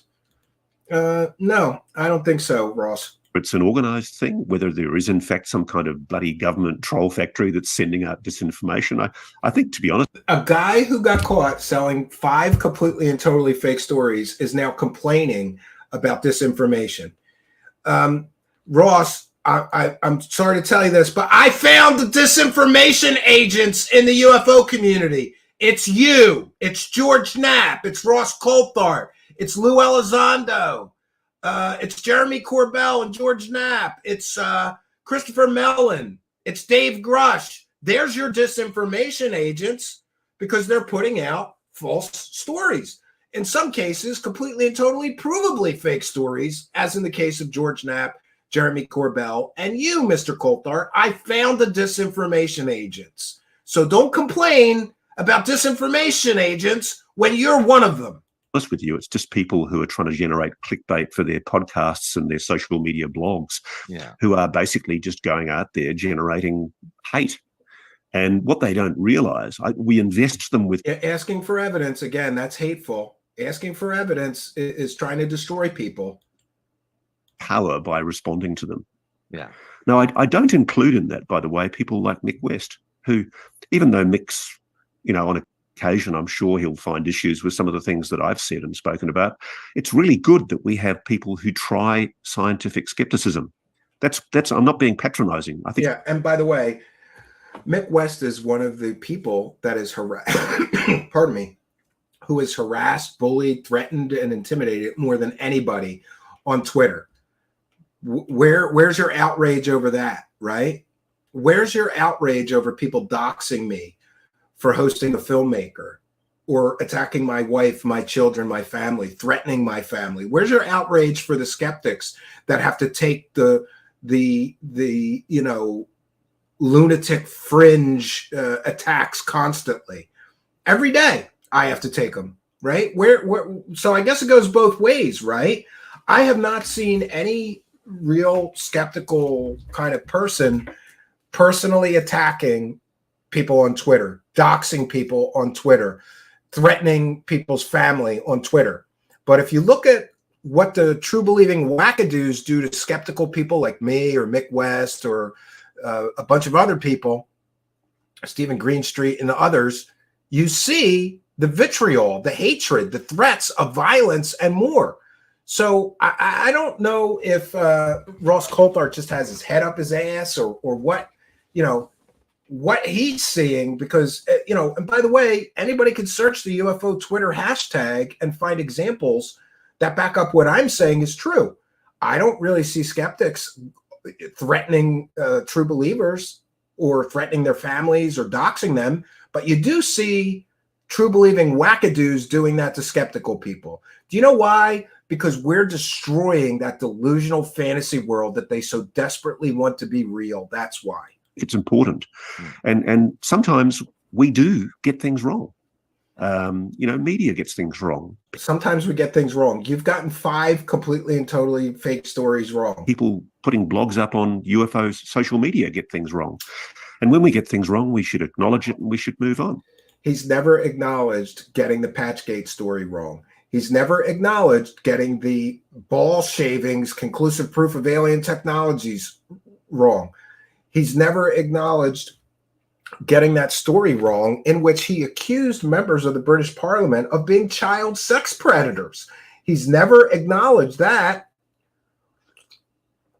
So, I mean, most of me, when I'm listening to this, thinks, what a hypocrite. Like, does he not even understand the words coming out of his mouth paint him as a complete and total hypocrite? Show me where Ross Coulthart acknowledged he got those stories wrong. Show me. We'll wait. That's good science. Yeah. But one of the other things too is Dietrich's. You know, pretty much anybody who comes forward with any new information at the moment is immediately pulled down and vilified. Wouldn't mind if it was for solid scientific reasons, but more often than not, it's just somebody wanting to have a go, you know, and often it's nasty. Often it's really nasty. Like bullying. Yeah, this guy's talking about how nasty things are. Again, Ross Coulthart said that anybody involved in the UFO cover-up should be tarred and feathered and drugged behind a Humvee until they're dead. That's not nasty? In elementary school. It is. They're It trying is to bullying. get it right. Yeah. No, it is Plus, bullying. it's not equal And it's weight. funny. It's funny. I you know, they know who they are. There's certain key figures, and they remind me of the boys in high school who weren't very bright, who were, you know, not very nice people. Most people didn't. Yeah, as he's denigrating everybody that doesn't agree with his belief system. They're not very bright. They don't believe in the aliens based on faith and no evidence like me and my wackadoo buddies. Like them. And so the way they distinguished themselves was by basically pushing people around. And you know what? I've never liked bullies. And I don't like the bullies in UFO social media. And they need to be taken down. They need to be called out and vilified and exposed to what they are. Because what they're doing is they are at... Hey, Ross, why don't you grow a set of balls and come on my show and debate me about all the fake stories you've been caught selling, right? You don't like bullies? Am I included in that? Then come on my show and we'll talk about all the fake stories you've been caught selling. He won't do that because he's a coward and an intellectual weakling, and he cannot withstand debate. He will piss himself and melt under the weight of just a few questions from me. He lives in an echo chamber, this clown. Actually deterring people. And I don't know who this UAP Studies podcast is. Why aren't you guys asking him about all the fake stories he's been caught selling? Why aren't you guys well informed enough to know that nobody's bullying Ross Coulthart? They're calling him out on selling completely and totally fake stories constantly, right? But they wouldn't have gotten the interview if they would ask him any hard questions. So there's that. They're there to circle jerk him off. From perceiving the community of people who are interested in this issue as showing unanimity of opinion that there needs to be a public exposition of this issue. What they're reading instead on UFO Twitter, UFO social media, is we're basically fighting amongst ourselves. You know, we're stricken with dissent and argument and nastiness. Yeah, and Ross Coulthart can stop all of that tomorrow by just showing us where that giant spaceship he claims to know where it is. If I was a whistleblower, and I'm in contact myself with multiple people who've told me that they would either want to give evidence or they're considering giving evidence. Well, first they'd have to have evidence. And I doubt anybody talking to a disgraced journalist from Australia about whistleblowing actually has any evidence, given his track record, right? We've got one fake whistleblower in the form of Dave Grusch from him. Who's to say there's not more evidence-free, single-source stories? Trust me, bro. The aliens, I seen them, you know, storytellers coming out. In some cases, they've actually been approached to give evidence. And yeah, they're really concerned at what they see. So there's that. Ross Coulthart crying about people bullying because they're asking for evidence. Interesting. We want to thank all the kind and generous benefactors. Let me get caught up here. Oh, we got those two already, I believe. Edward Truitt with a kind and generous $2 super chat says, yo, yo, yo, thank you for your kindness, generosity, and support. We've got High Speed Chase, who's also a member with a kind and generous $5. Jeremy Corbell and David Wilcock both look like wackadoos that want to rule the world. Can't say I disagree with you, High Speed Chase. Matthew A with a kind and generous $2.99. Grusch was removed from the Soul Foundation front page. Yeah, they don't want to publicize that Grusch is involved in that wackadoo effort, right? Yeah. Thank you for that. Kind and generous $2.99 Australian, as I'm trashing your Australian disgraced journalist, Matthew A. By the way, tell me in the live chat, what do people think of Ross Coulthart's credibility in the land down under? You let me know. Edward Truitt with a kind and generous $10. This one, I was going to send this money to TCSA to build a spaceship, but I blinked 182 times and it was gone. Well, thank you all for your kindness, generosity, and support, and helping us to praise the cash. Praise the cash, praise the cash, praise the cash. All right, and now, my friends, we will get to this op-ed article, this scathing op-ed article, which was published by Kirkpatrick in Scientific American today. And this is why these grifters are freaking out and claiming that nobody trusts Kirkpatrick, and he didn't do his job right, and he disobeyed. They literally are accusing him of illegal things, right? They're saying that he didn't protect witnesses and all of these various, in my opinion, slanderous or libelous claims that they're making. Can they prove that he violated the laws around whistleblowers? He's federally mandated. He has to follow those laws. He cannot not provide them with, Daisy B is also Australian, says he is a fraud. And thanks for being a member, right? Yeah, I don't know what's going on or if my counter is wrong. I have to do something. I think there may be a problem with the view counting system. Yeah, it looks as if it's counting every Twitter view as one live viewer or something like that. I don't know what that glitch is about. I'll have to check in with StreamYard because I know we have great attendance tonight, but not that great. It's telling me there's 450 people. But on YouTube, we only have 170, so that's probably more accurate. 200 or so of you tuned in. I don't know what's going on with the reporting system for live viewers. World in Chaos sent me a picture of Corbell looking pissed off. So we're going to get into the article, which I will read for you. And I'm a terrible show host. I have not included the link. I will, you know what? Let me do that right now before I don't do it. As longtime viewers should be aware, we always share the source of things that we share. I will add this op-ed in Scientific American to the description of this video. If you're listening in audio podcast land, I'm just going to put article cited, and you can read the entire article. But I'm going to read it to you because I think it's that important. For the longest time, and actually, I had quite a heated conversation as well with a member of the, let's just say I had a heated conversation with a member of the United States government, whose job it is to be sort of the spokesperson for the government. And the conversation got heated because I am of the opinion that members of the government have a responsibility to stop these UFO profiteering scumbags from lying to people for pure personal profit or for pushing false narratives and false information, disinformation.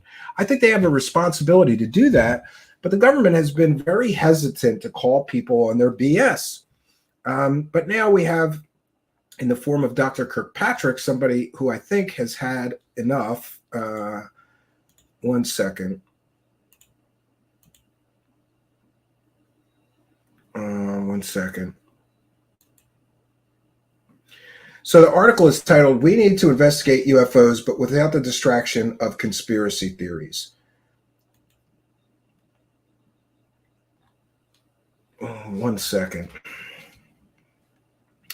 Okay, and of course this is by Dr. Sean Kirkpatrick, the former head of the Pentagon's Aero UFO office.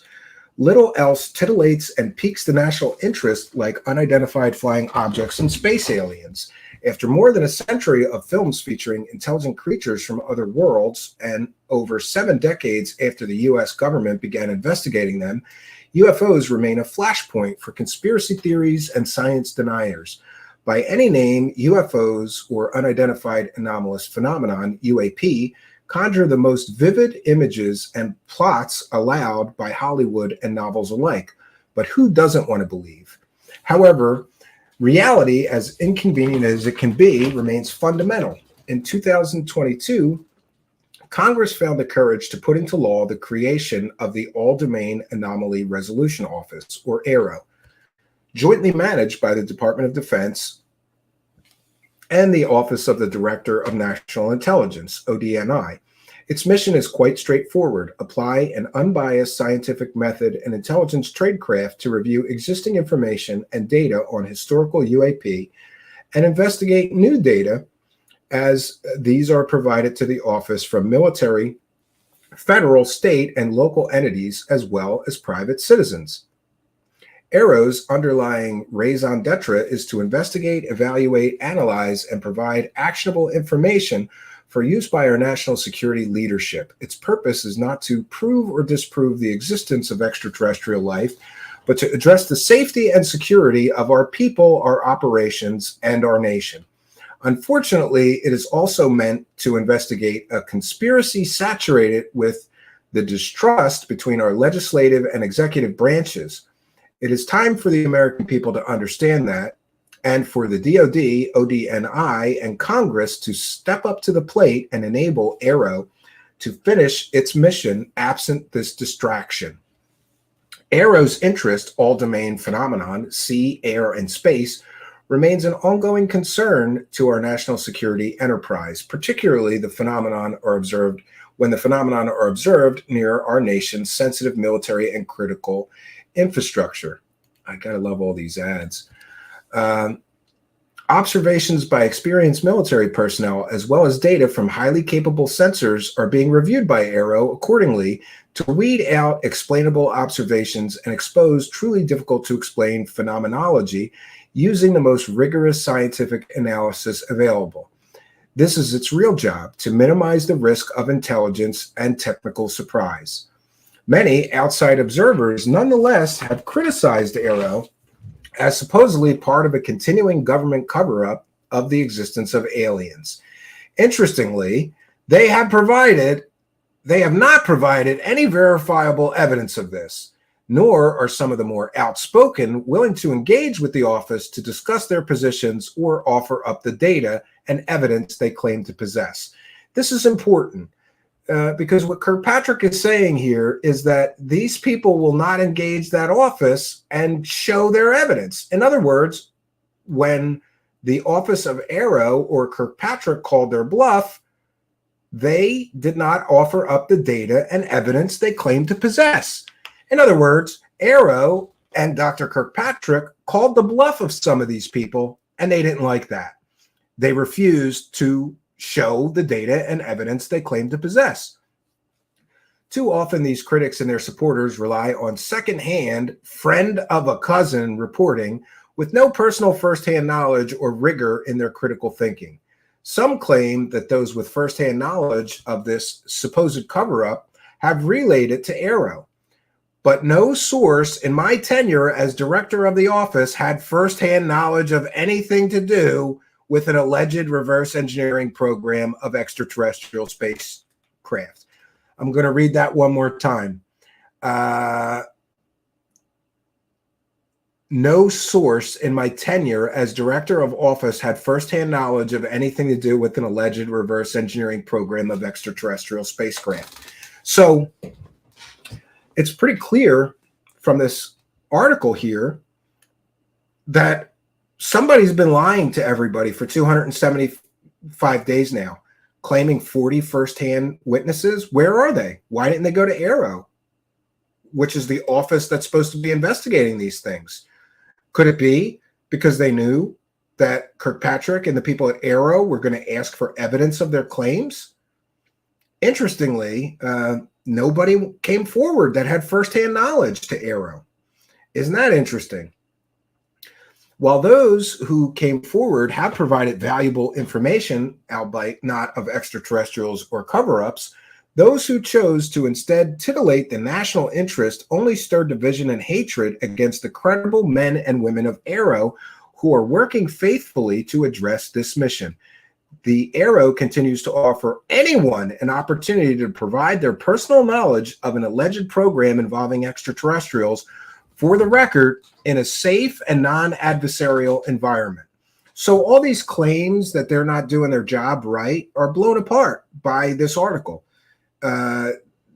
they are offering anyone an opportunity to provide their personal knowledge of an alleged program involving extraterrestrials for the record in a safe and non-adversarial environment. And remember that they're federally mandated to provide protections to these people should they have valid or real information.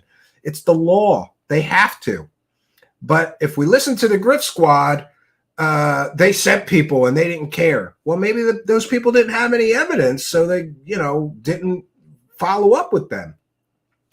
The article goes on to state, it remains perplexing that some critics are hiding behind their own cloak of secrecy and legal maneuvering, refusing to engage with AARO when the office have been given full authority by Congress, DOD, ODNI, and others in the interagency process to review all information, regardless of its classification, while legally protecting those who provide it. And oh, I'm sorry, I didn't realize I was sharing it small. I apologize. Okay, so 1 second here. Let's get back to where I was. If people claim to have evidence involving aliens, and this is where Kirkpatrick is calling all their bluffs. If people claim to have evidence involving aliens, they need to come forward to AARO to enable the office to investigate it. Otherwise, hearsay in a scientific and fact-based investigation serves only as a distraction. So here is the former head of AARO saying, in no uncertain terms, if people claim to have evidence involving aliens, they need to come forward to AARO. Why are they unwilling to? Could it be because this is all a shell game and these people making these claims don't have the evidence that they claim to? The article goes on to state there is also the possibility of some observed and reported phenomenon are associated with past or ongoing national security programs completely unrelated to extraterrestrials. Unfortunately, some who have been peripherally involved in these programs are taking advantage of the understanding of security compartmentalization among the public, and some members of Congress, and feel that exposure of national security activities is a public right. In other words, there's some harm in people just saying, show us the goodies, because there could be some programs related to drones or national security or whatever that would be in danger if they just open the doors and let the UFO wackadoos get whatever they want. The article goes on to state that the harm of such exposure would be incalculable. Billions of dollars and decades invested in military capabilities exposed to our potential adversaries to satisfy ill-informed curiosity. While some staffers and members of Congress may claim that they and the American people have a right to know of every classified research program, Congress already has an established process for notification of sensitive programs to the bipartisan leadership of both the Senate and House, as well as the chairs of ranking minority members of the Senate and House Intelligence Committees, also often referred to as the Gang of Eight. It is incumbent on both the Speaker of the House, the Senate Majority Leader, and both chairs of the Intelligence Committees to ensure that there is no risk of exposing any national security programs in a rush to find extraterrestrials, and that documents are reviewed within appropriate channels. If these members of Congress deem it appropriate not to share classified information, they are doing their job. These are not town hall topics. Lost in the hyperbole about a government conspiracy to hide the existence of alien spacecraft and physical remains is the real potential that the unexplained phenomenon represent a dangerous technological leap by our peer competitors, China and Russia. It could be weapons testing, spying, or just technology testing. Such a leap would present a national security crisis. As mandated by Congress, DOD and ODNI must fully engage with and support AARO to ensure that it is receiving the resources and government-wide collaboration required. Likewise, critics of AARO must step up and become part of the solution by collaborating and providing the full disclosure of any and all information they hold. So isn't this interesting? Kirkpatrick is basically saying, you got to come forward with any and all information that you have. These Grusch Squad members have been bluffing for 275 days now, claiming that they have all this evidence and claiming that they have all these witnesses, yet they won't show their hands. And Kirkpatrick in this article is essentially calling their bluff. It's time to show your hand, Jeremy Corbell. It's time to show your hand, George Knapp, Ross Coulthart, or anybody else that is making these outrageous wackadoo claims of a cover-up. Show your evidence then. You know how you stop a cover-up? You show proof of it. You know how you stop a cover-up? You show evidence of what you claim they're covering it up. And none of these UFO Grift Squad members can do that. Here's where he takes a shot at a certain couple of people, I think. While future book deals or selling a story to Hollywood may be hard to resist for some, they are not what this effort is about. Sensationalism and the politicization of science do not aid in finding the truth. While everyone wants an answer now, the truth will take time. Physics cannot be reinvented to fit a desired outcome. And analytic conclusions cannot be made based on questionable data and the word of, quote, credible witnesses, unquote, alone. And I think this is very telling. He's basically saying, even if a witness is credible, if all they have is a story, that's not enough. You need evidence. Goes on to say, and when the data do not fit your theory, the theory is wrong, not the data. In multiple reports to Congress that I oversaw, full insight into AARO's methodology, status, and results, both unclassified and classified, has been provided. Anyone saying otherwise is not a part of the 12 committees that oversee AARO's mission. Critics need to learn how to access to information within Congress works. If the true issue is the scope of government classification and congressional notification, that should be addressed in the appropriate fora, not by chasing extraterrestrials. This is a serious national fact-based scientific effort to avoid the potential for grave intelligence failure that could lead to a devastating strategic surprise to our nation. Only science and objective evidentiary-based investigations will prevent that. So there we have it. The second op-ed from Dr. Sean Kirkpatrick. He is essentially calling the UFO Grift Squad's bluff. And they've been bluffing. They've been bluffing. There's no other, all the excuses for Dave Grusch not providing the evidence that he claimed to have 275 days ago, it's all falling apart. How much longer are those excuses going to work? Oh, he gave all that information to the ICIG, who promptly said he's not investigating any of his alien or UFO claims. That's not their job or their purview. You know whose job it is? AARO's. But suspiciously, these UFO wackadoos won't go into the AARO and show their evidence. They won't show their cards. So what we have here is essentially we have a game of poker in which some of the players at the table, in this case the UFO Grift Squad members, have been bluffing through the whole game. Finally, one of the players stands up and says, I call. And they still won't show their cards. Why is that? If they have all this evidence like they claim, and remember the game in UFO land, if you're a UFO promoter who sells fake UFO stories like Corbell, Knapp, and Coulthart, Leslie Keene, Blumenthal, and so many others, and Elizondo and Mellon, if you're one of those people, you have to pretend that you have, secret information that nobody else has, so that people think that you know more about this than them. But what we've seen time and time again is that these people, in many cases, aren't even as well educated as the average UFO, I'd say UFO super fan, somebody who's consumed all the books, the documentaries, and whatever. They got nothing. And I can't wait. Tomorrow, I think that the AARO report is going to be released. And I don't know if it's true, but at least a few people have told me that it's going to be completely and totally devastating for the UFO Grift Squad because it lays out exactly this game of telephone and gives examples of this, my brother's cousin's uncle worked at Area 51, kind of fake stories with no evidentiary support. So it will be interesting. And what we have now, we have a situation where the bluff is being called.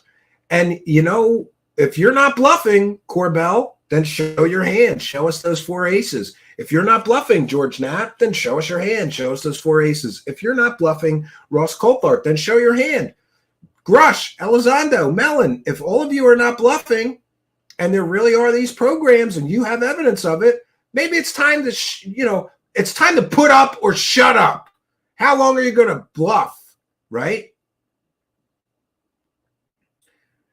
So I don't know what else to say here except that the whole Grusch narrative is coming crashing down. And now we have a former government insider saying essentially he has no evidence and he refused to come to the office to show his evidence. Well, maybe it's an either or. Either he has no evidence or he is refusing to come to the appropriate government office and show his evidence. That's the situation that we're in right now. And all these people that have been bluffing about these 40 firsthand witnesses, where are they all at? They're supposed to go to Arrow. They all got whistleblower protection through a federal mandate. If they go to Arrow, oh no, we can't go to Arrow because they might want evidence of the claims being made. They might want more than a single source evidence-free story like we've been selling for 275 days now. So the point that we're at now is that the bluff is being called. Now, I'm going to make some predictions. I predict that they'll never show their hand. They will never provide the evidence they've been pretending to have for the past 275 days now. Instead, we're going to see the Cosmic Con shuffle. They're all going to shuffle off, and then they're going to come back with brand new fake evidence-free stories with no evidence, because that's what we get here. And that's the way it is, friends. So I'm going to take some comments and questions from the live chat. 1 second, we can put that banner down now. We want to take a moment to remind you to please follow me on Instagram. It's at Truthseeker Show. Be sure that you check out our website. It's truthseekershow.com. One Truthseeker, the word show, all one word, truthseekershow.com. From there, you can get the latest episodes, whether you like the video version of the show or the audio podcast version. And if you're listening in audio podcast land, we want to remind you that we love and appreciate you listeners, but you're missing half the fun. So go on over to YouTube and click the search bar, the little magnifying glass. Put one word, Truthseekers in the search box. The first result that pops up should be me, a strange guy with sunglasses. Go there, smash the subscribe button, hit that notification bell, and you'll know when we're doing a live taping for our show here. You are most welcome. Also, please be sure to follow me on Twitter at Stephen Cambion. I would appreciate that. And you can also join our Discord and chat with like-minded individuals interested in these strange and esoteric topics any time of the day or night, 24 hours a day, 7 days a week. So we'll take some comments or questions from the live chat. Please put them in all capital letters. That really does help me identify them. Let's see here. We'll take some comments and questions from the live chat.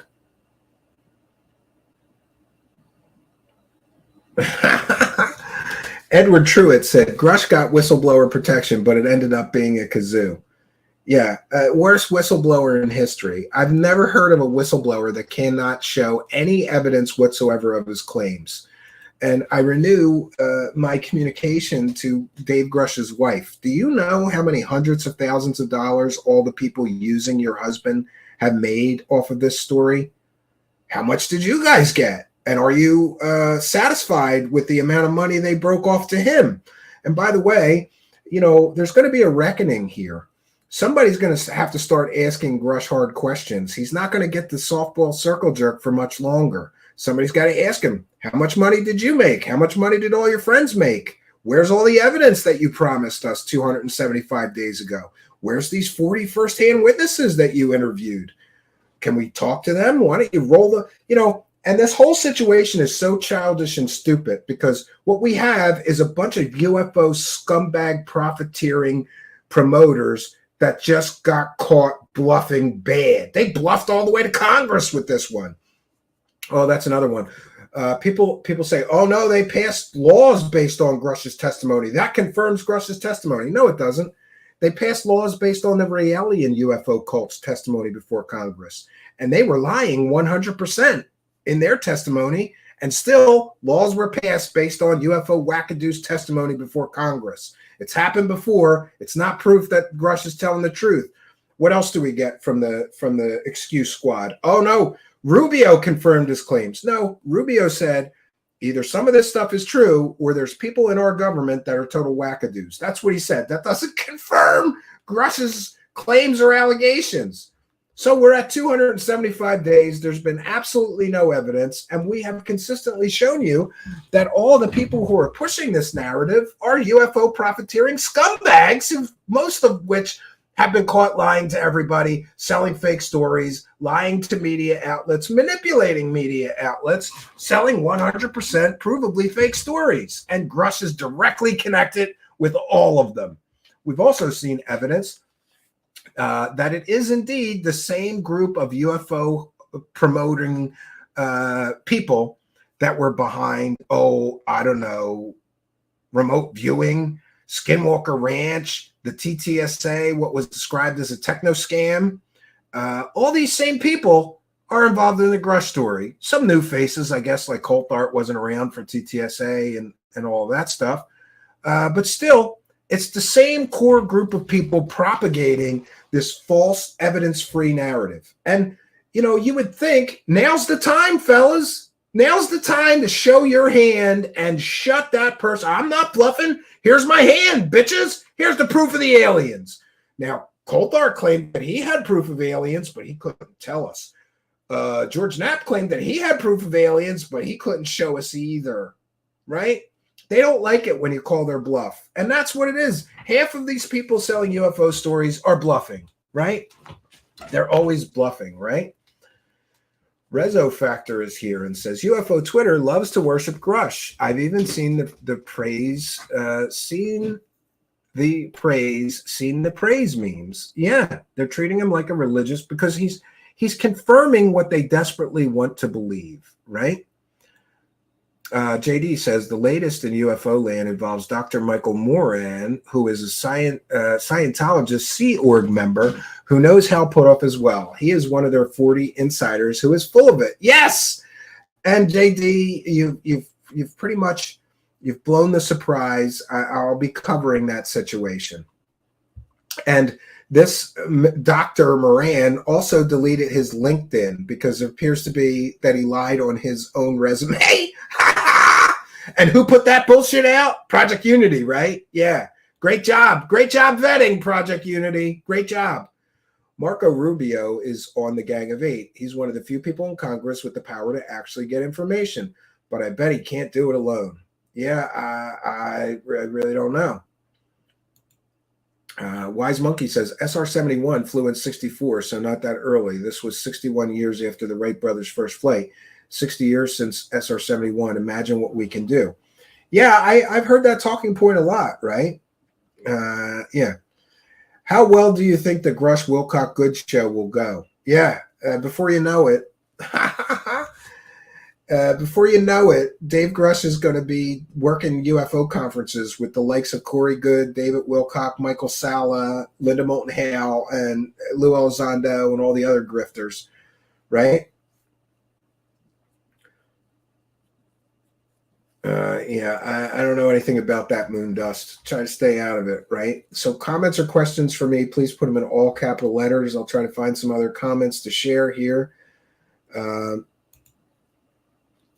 Mike, development tech to sell to government. Often it's designed when government gives parameters for a capability they want. That's what a lot of secret projects are about. Yeah.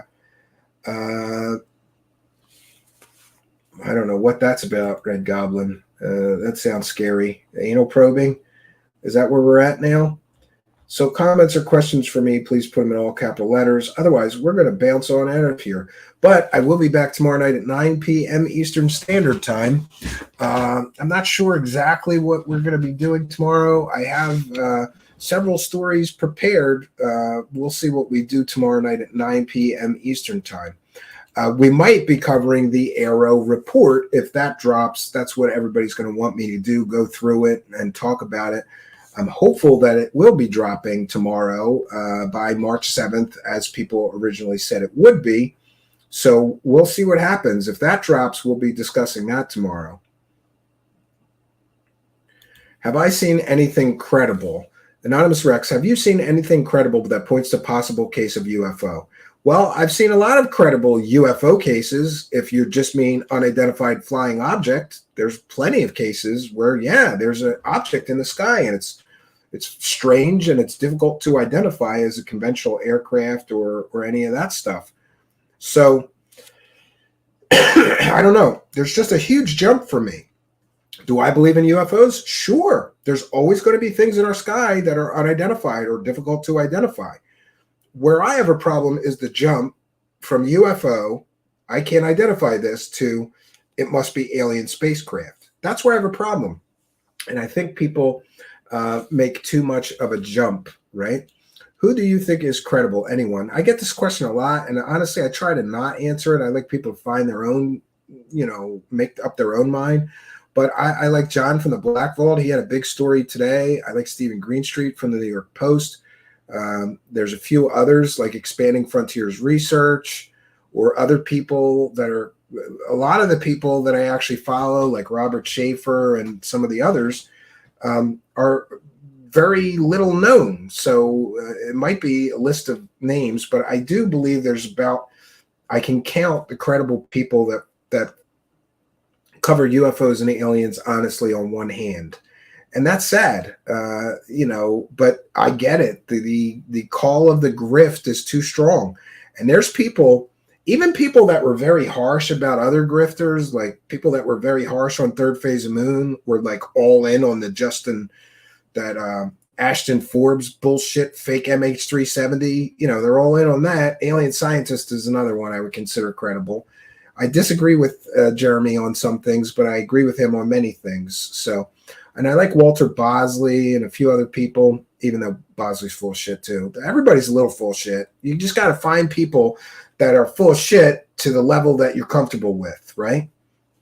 I think it's funny that a lot of guys come off as very critical, but then they're supporting things that they're also attacking. Like if you're attacking fake psychics, you probably shouldn't have psychics on your show that you claim are real psychics. Do you know what I mean? It gets confusing. Like, wait a minute, I thought you said most psychics are fake, and now you got a psychic on your show that you don't think is fake? I'm confused, or whatever. But I try to stay out of it. How likely do you think there is intelligent life elsewhere in the universe? I think it is, in my mind, it is 99% for sure that there's intelligent life elsewhere in the universe. It's just too vast. The universe is so huge. It's mind-boggling. It's mind-boggling how big the universe is. Add to that, we've discovered hundreds and hundreds and hundreds of exoplanets. And I really think that maybe life in the universe comes down to a roll of the dice. You get a bunch of planets. Is one of them in the Goldilocks zone? Does that planet rocky? Does it have liquid water? Does it have amino acids and the building blocks of life for DNA to, thrive on that alien world? I think it all comes down to a throw of the dice. And in our case, we were one of the lucky planets. We were in the Goldilocks zone. We were a rocky planet with liquid water. We had all the elements necessary for life to, come forth. And if something can happen once in the universe, I truly believe that it could happen twice in the universe. I guess my biggest fear is that we may find that there is life in the universe, but it is incredibly, incredibly, incredibly rare. Like maybe one habitable planet per galaxy, let's say. And how many stars are in a galaxy? And, there's a lot of factors. But I honestly 99 or 100% believe that there is intelligent life elsewhere in the universe. And I'm hopeful that life will be discovered within my lifetime. I'm really sure, nearly 100% sure, that at least life will be discovered on an exoplanet within my lifetime. I'm not so sure that intelligent life, but maybe we'll discover microbial life on Sirius or on Phobos or on Mars, even close here in our own solar system. Who knows? I think we're gonna have verification that yes, there's life on other planets in the universe sometime soon. I think that next generation of telescope is going to be able to do like an elemental breakdown and be able to spot planets with liquid water and other things that will lead to us going, hey, we did find this planet and it has primordial bacterial life in its oceans or whatever, but it's life. That, I think, will be a first step. And then the second step will be, oh my gosh, we've discovered intelligent life on a planet capable of supporting complex intelligent life. You know, a planet having the ability to support life is one thing, because life can mean a lot of things. It can mean bacteria, fungi, you know, sea creatures, air birds, reptiles, mammals. But intelligent life, I think, is another step, a planet capable of supporting intelligent life. And also the planet would have to be old enough for, you know, the evolutionary process to take place and one species to become dominant and become intelligent, maybe learn to use tools, learn to create technology. Yeah, but it's fun to think about. And I really, truly believe that we'll discover life on other planets within my lifetime. But I'm still a little hesitant that we'll discover intelligent life within my lifetime. Operation Shutdown is here, and thanks for being a member. Says Jeff from Strange Recon just came back to YouTube. He does a credible show. Yeah, and listen, when somebody says who I think is credible, if I don't include somebody, it doesn't mean I don't think they're credible. It's just I thought he was done. I thought he packed up his UFO case and left. But if he's back, good for him. I hope he's doing well. Edward Truitt is here and says, we all need to pray for that Ashton Forbes Malaysian Airlines guy. He is way off his rocker. Yeah, yeah, a little bit, right? Taylor, WTF is going on? I don't know. I'm trying to wrap up the live show. Kim.com gave him 15 minutes of fame and it ruined him. He's clinging on to it. Do you believe that we have been visited? Asked Jay Roche. Well, I believe that there is just an awful lot of evidence that humanity has been interacted with by non-human intelligences. But whether I believe that's of a spiritual nature, like angels and demons or gods, goddesses, or God, or whether I believe that that is interdimensional beings or something even stranger, I think that we have, and again, this is just solely my opinion, but based on all of the religious texts that I have read, including the Quran, the Bible, and so many others, it seems to me that a lot of people believe that we've been interacted with by non-human intelligence. Now, whether that is aliens from another planet, I don't know, but there's an awful lot of belief in non-human intelligences for it to be all just bunk. As far as evidence, though, of aliens from another star system visiting us, I think that the evidence is super thin at best, right? And that's a problem, you know?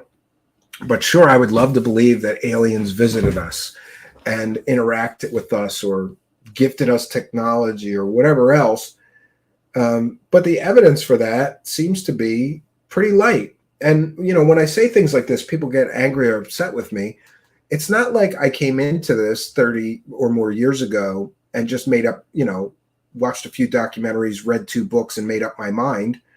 I've read everything. I've watched every documentary. I've done the sufficient and adequate research. And unfortunately, I've come away saying the evidence for alien visitation on Earth is just not there. What you get is a lot of stories. You don't get evidence. So if stories are enough to convince you, and in my case, I'm a lot more. Stories used to be enough to convince me. I used to think this person sounds like they're so credible. Like, why would they lie? Why would they make up something like this? A story used to be enough for me. At some point, it was no longer enough for me. And at that point, I wanted to see evidence, right? Mystic Virtue, ever do private phone calls regarding real evidence? Well, you can email me at truthseekershow@gmail.com. I look at what people send me, but I have to warn you, a lot of times people want to talk to me about their evidence, and then they come to me with like grainy ass garbage photos that looks like they took it on a potato camera. If you have something good, then for sure, contact me at truthseekershow@gmail.com. I'll see if I can get that up on the screen just so you don't get it right.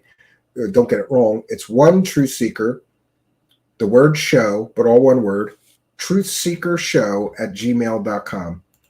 I don't know. I thought I had. People get that wrong. Sometimes they put an extra S in. Okay, here's my email address. You can feel free, if you have some really good evidence, to email me. And I always tell people this. I might not put it on the show, but I always look at what people send me. If they're telling me they're sending me evidence, I look at it. Unfortunately, a lot of it is I don't know. People send me like really bad pictures of what to me at times appear to be birds in the sky. Somebody was sending me videos taken on an ancient phone or something. And you could clearly see flapping in the video of the wings, but they were adamant that it was alien spacecraft. So, sometimes I just reach an impasse with some people sending me stuff, and we just have to agree to disagree. As long as you're okay with that, feel free to message me. All these years and only grainy or doctored photos. Well, thanks to ChatGPT and all this AI stuff, we're going to get much better video evidence soon. Unfortunately, a lot of it is going to be fake. Briar Richard is here in the Facebook live chat feed and says, another great show, Stephen. Thank you for your kindness, generosity, and support of the show. I appreciate it. Let me check in. Oh, that reminds me, we have to check in with the super chats, make sure we got them all. Yeah, we didn't get them all. For those unaware, we read every single super chat, every single show. Zizix, thank you for being a member, who says, I think they are 3-letter treason government. Okay. Well, everybody, yeah. I mean, Edward Truitt with another kind and generous $2. Who do I bang around here to get a shout out? Yeah, I'm sorry. Sometimes I forget to check in again, so I apologize. Just so everybody's aware, we make it a point that we read every single super chat. You can also send a PayPal pledge. And what do I mean by that? Instructions are in the description of this video or podcast. You send us a PayPal to truthseekershow@gmail.com. Add a note and give us your chat room user ID. We give you a shout out and a thank you and read your PayPal pledges. I have initials CR with a kind and generous $50 PayPal pledge and says the shows have been fire lately. Keep it up. I will do so. Thank you for your kindness, generosity, and support. We also have Maria with a kind and generous $20 PayPal. No message, but Maria is a longtime show supporter. Thank you, Maria, for your kindness, generosity, and support. We appreciate all of you Patreon supporters and you YouTube channel members as well. Thank you all for your kindness, generosity, and support and helping us to praise the cash. And there's the shout out for Edward Truitt, who wants to know who he has to bang around here to get a shout out. Praise the cash, praise the cash. All right, friends. So we have done our due diligence. I'm going to bounce on out of here. I'll be back tomorrow night at 9 p.m. Eastern. I'm hopeful that this Arrow report is going to drop tomorrow. I am aware that apparently Dr. Kirkpatrick had a phone call or an email or something with Stephen Greenstreet of the New York Post and told him that the report would be out by March 7th. That would be tomorrow. So we're anxiously awaiting that. In the meantime, if it doesn't drop, we'll do something else. I have some other things prepared, but I'm hopeful it will, because that's going to be something that we're all going to want to talk about. I'll be here to talk about it if it drops tomorrow at 9 p.m. Eastern Standard Time. Well, in fact, either way, I'll be here tomorrow at 9 p.m. Eastern Standard Time, and I hope that you will be here with me. So that's all I got for you, friends. Until next time, my name is Stephen Cambian. Good night, and God bless all of you.